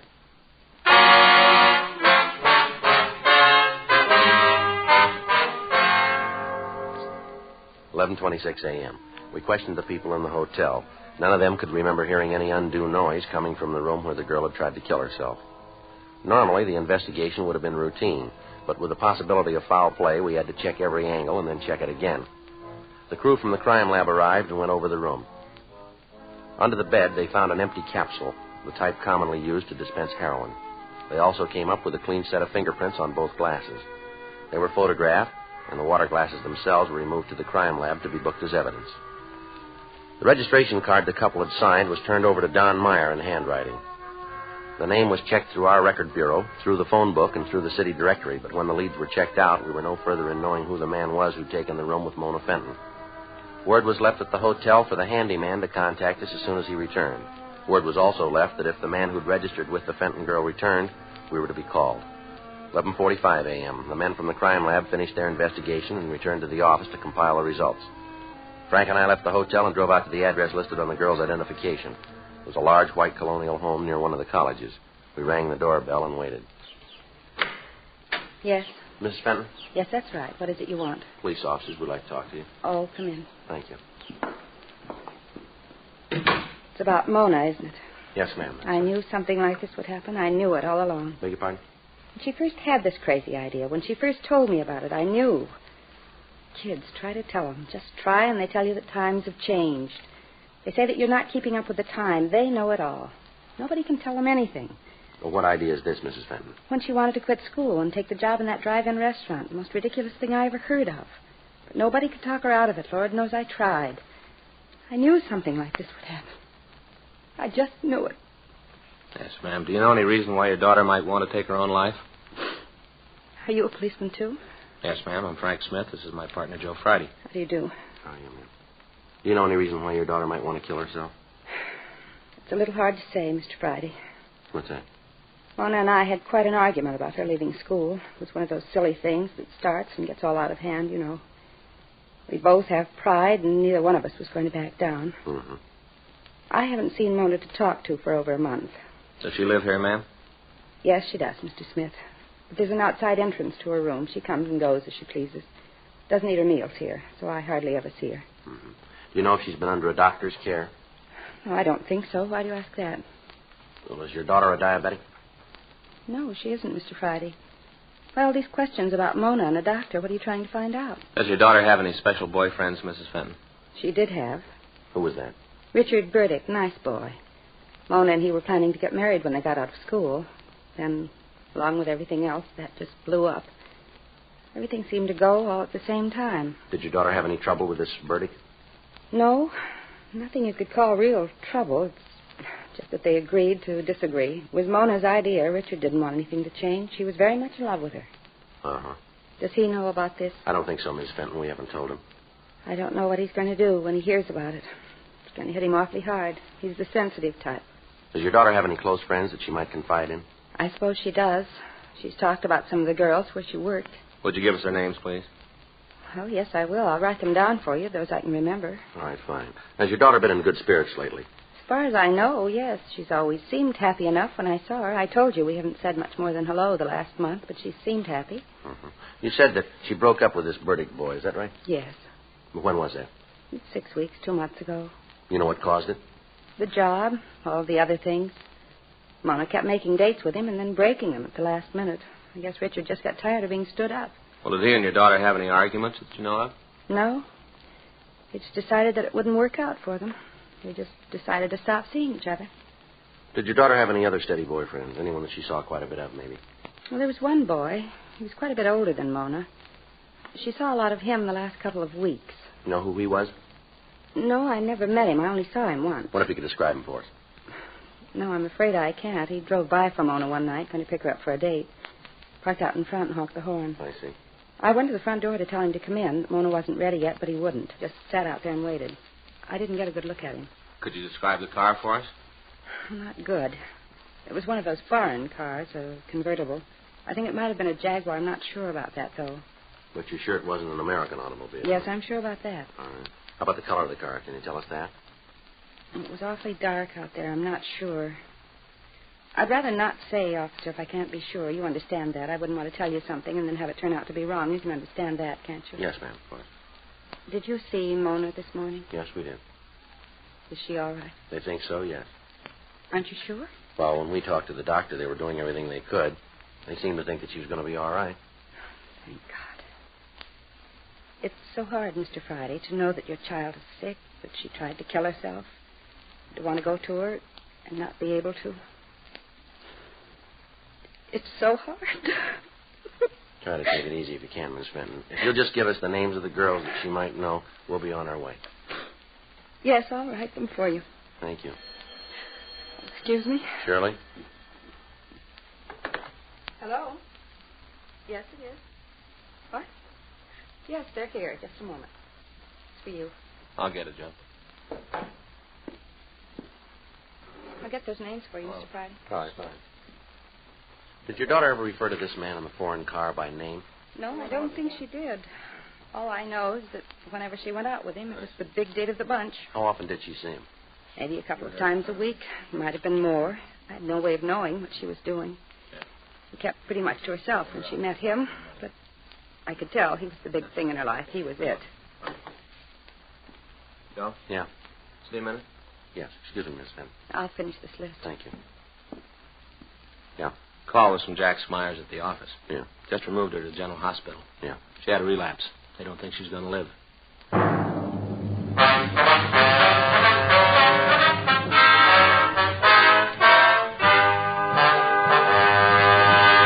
You are listening to Dragnet, the authentic story of your police force in action. There are good reasons why thousands of people are changing to Chesterfield every day. Why Chesterfield is the largest selling two-way cigarette in America. Why Chesterfield is best for me and best for you. People these days want facts. When you want people to use your product, you have to tell them what effect it has on people who do use it regularly. That's why a doctor has examined for almost 2 years a large group of Chesterfield smokers. 45% of them have, on the average, been smoking Chesterfields for well over 10 years. What is the effect on these people from smoking Chesterfield? No adverse effects to the nose, throat, and sinuses, says the doctor. Consider Chesterfield's record with these smokers, with millions of other smokers throughout America. Another good reason for you to change to Chesterfield. Regular or king size, Chesterfield is best for me, best for you.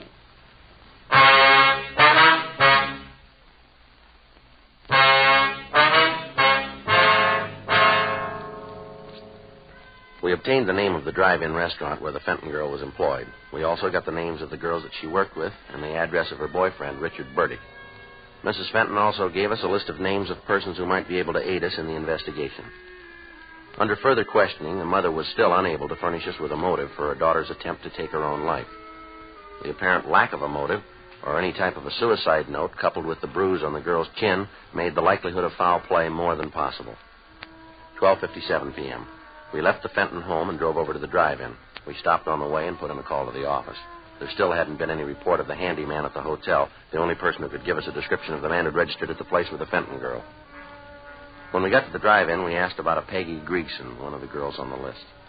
After a few minutes, the girl came over to our car. You want to see me? You Peggy Gregson? Yeah, why? We'd like to ask you some questions about Mona Fenton. Who are you guys? Police officers. We'd just like to talk to you. I got to get it okayed with the manager. I'm on duty now, lunchtime. Pretty busy. I got to get it okayed. I'll take care of it. All right, fine. I'll check with the manager, Joe. Right. Hope this isn't going to take long. I got a couple of customers waiting for orders. My partner will take care of it. Well, ain't the manager knowing that worries me. It's the tips they're going to leave. You make what I do, and the tips are important. Yes, ma'am. What's all this about Mona, anyway? What are the cops after her for? Well, she tried to kill herself this morning. Mona? Yes. Why? Why'd you do a thing like that? Well, we thought maybe you could help us there. Why, me? I haven't got anything to do with it. Well, we understand you're pretty friendly with her. Well, sure, I was a friend of Mona's, but I don't know anything about no suicide. I don't know anything about it, and I don't want to. Do you know any reason she might try to take her own life? Not a reason in the world. Not Mona. Do you know if she was under a doctor's care for any reason? No. I mean, I don't know. She didn't say anything about it, never said a word. Was she? Well, that's what we're trying to find out. Can you think of any enemies she had? Anybody who might have wanted to hurt her? How far is this going to go? Well, how do you mean, miss? I mean, who's going to hear about this? Who's going to hear the answers I'm going to give you? Well, no one. Now, what do you got for us? Well, I'll give you this for free. If anything happened to Mona, you go talk to Dick Burdick. Talk to him. He'll be able to tell you. Why do you say that? Because it's true. No other reason. He's a real bum. You ask me, I think there's something wrong with him. You know, in the head. Well, do you have any reason to say that? All the reason in the world. Poor girl, this bum all the time coming around giving her trouble. All the time telling her how he's going to kill her and anybody that comes near her. Burdick said that to Miss Fenton, did he? Half a dozen times. Wasn't one a week ago. Mona told me she told him off, told him to get lost. She didn't want any part of him, to leave her alone. He made a big scene. Mona told me all about it. One day this Terry drove in here. Got one of those flashy foreign cars. The Jaguar? I think so, yeah. All right, go ahead. Well, one day he drove into the place. Mona took care of him. I guess he liked Mona. He kept coming back, always parked in her station. Anyway, this Burdick kid found out about it. Wasn't anything for him to worry about, but he made a big thing about it. Told Mona she was supposed to stop seeing Terry. Said if she didn't, he was going to cause real trouble. Did he say what he was going to do? Well, I think he was kidding. I don't think he really meant it. He's just a kid. Well, what did he say? I really don't think he meant it. Well, all right. Now, what did he say to her? Said if he found them together again, Kill them both.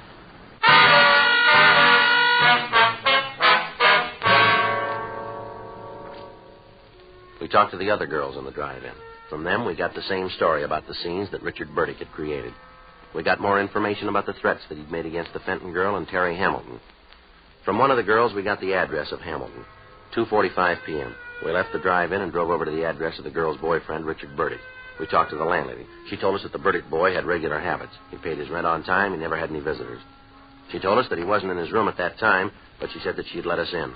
In her company, we went upstairs. She unlocked the door, and Frank and I went in. Mom, check the bedroom. I'll take the kitchen. Yeah.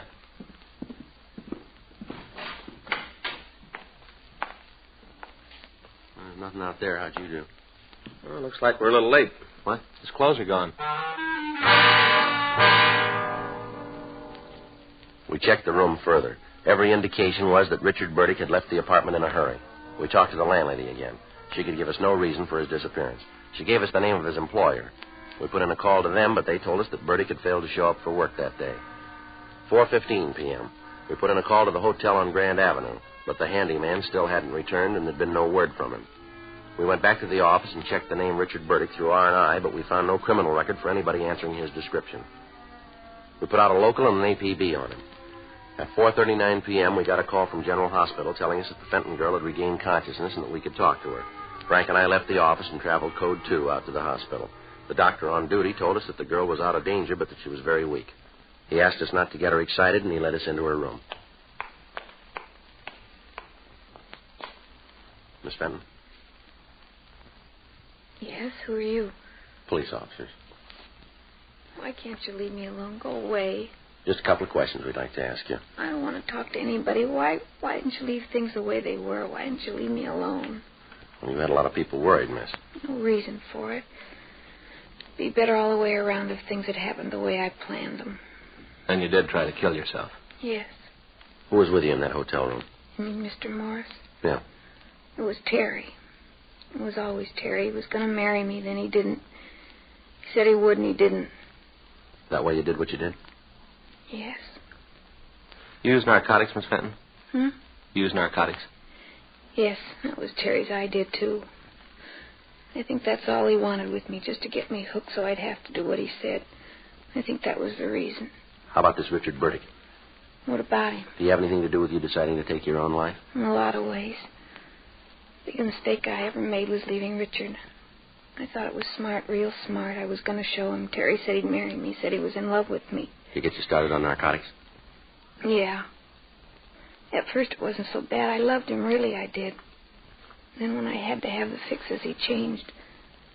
Told me he couldn't give it to me anymore, that I was going to have to pay for it. I tried to tell him that I loved him, but I wanted to be with him. That's why I went to the hotel to talk it over.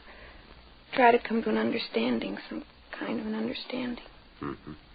He said that he didn't want to have anything to do with me, that he wanted no part of me anymore. Said that I was going to have to pay for the H from now on. I didn't have any way to pay for it. He said it wasn't any of his business. Is he a user? Yes. All so stupid, Ma'am? The whole thing, I had it real good all the way around. And then I went ahead and ruined everything, tore it all down. Even if I'd have killed myself, it would have been no answer. Not the right answer, anyway. I know that. I know it real well. All right. Can you tell us where we can find this Terry? You bet I can. I want to see him feel like I do. I want him to know what it's like. Will you be willing to meet with him? Make a buy of narcotics for us? You name the time, I'll be there. I'll be there if I have to crawl. All right. You better get some rest now. I guess so. I'm pretty tired. Did you see my mother? Yes, ma'am. Is she real mad at me? No, I don't think she is. Would you call her? Ask her to come and see me. Tell her I'm sorry. Tell her I want to see her. No, she'd be glad to hear that. I hope so. I got so much to tell her and Richard. So much to tell them both. All right, Miss Fenton. We'll get in touch with her. And you tell me when you want me to call Terry. You tell me. All right, we will. Terrible thing, isn't it? What's that? Terry. He's been around a long time. Must be other girls in the same fix all because of him. Girls who have a bad habit and have to do what he says. Girls like me, terrible. Nobody knows how many. Yes, ma'am. Where's it going to end? When you meet him.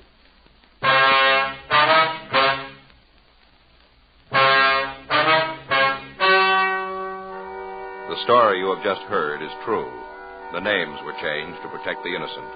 On March 10th, trial was held in Department 98 Superior Court of the State of California in and for the County of Los Angeles.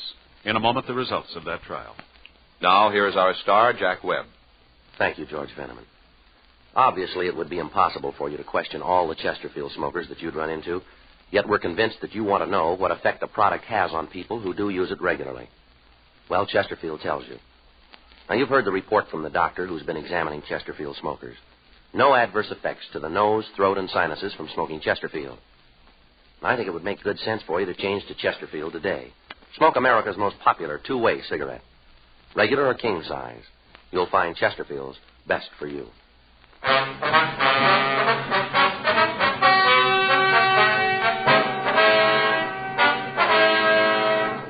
Terry Norris Hamilton was tried and convicted of violation of the State Narcotics Act, a felony, 1 count. He received sentence as prescribed by law. Violation of the State Narcotics Act, a felony, is punishable by imprisonment in the state penitentiary for a period of from 1 to 5 years. Mona Irene Fenton pled guilty to the same charge and was placed on probation for a period of 3 years with the provision that she be placed under the care of a competent psychiatrist.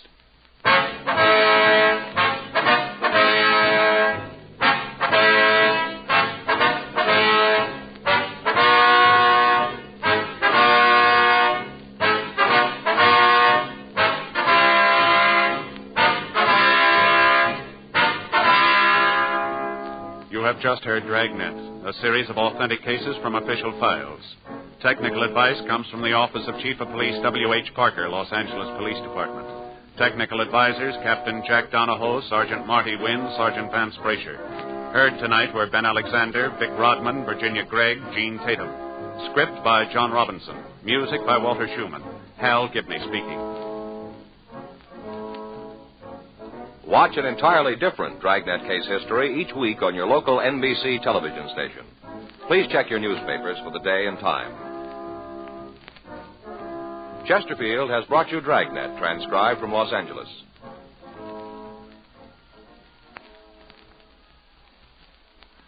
Announcing the best of filter cigarettes, L&M filters. The L&M filter is entirely pure, harmless to health. Filters out the heavy particles in the smoke, gives you more flavor, less nicotine. L&M filters and Fatima with tips of perfect cork, both made and guaranteed by the makers of Chesterfield, Liggett & Myers Tobacco Company.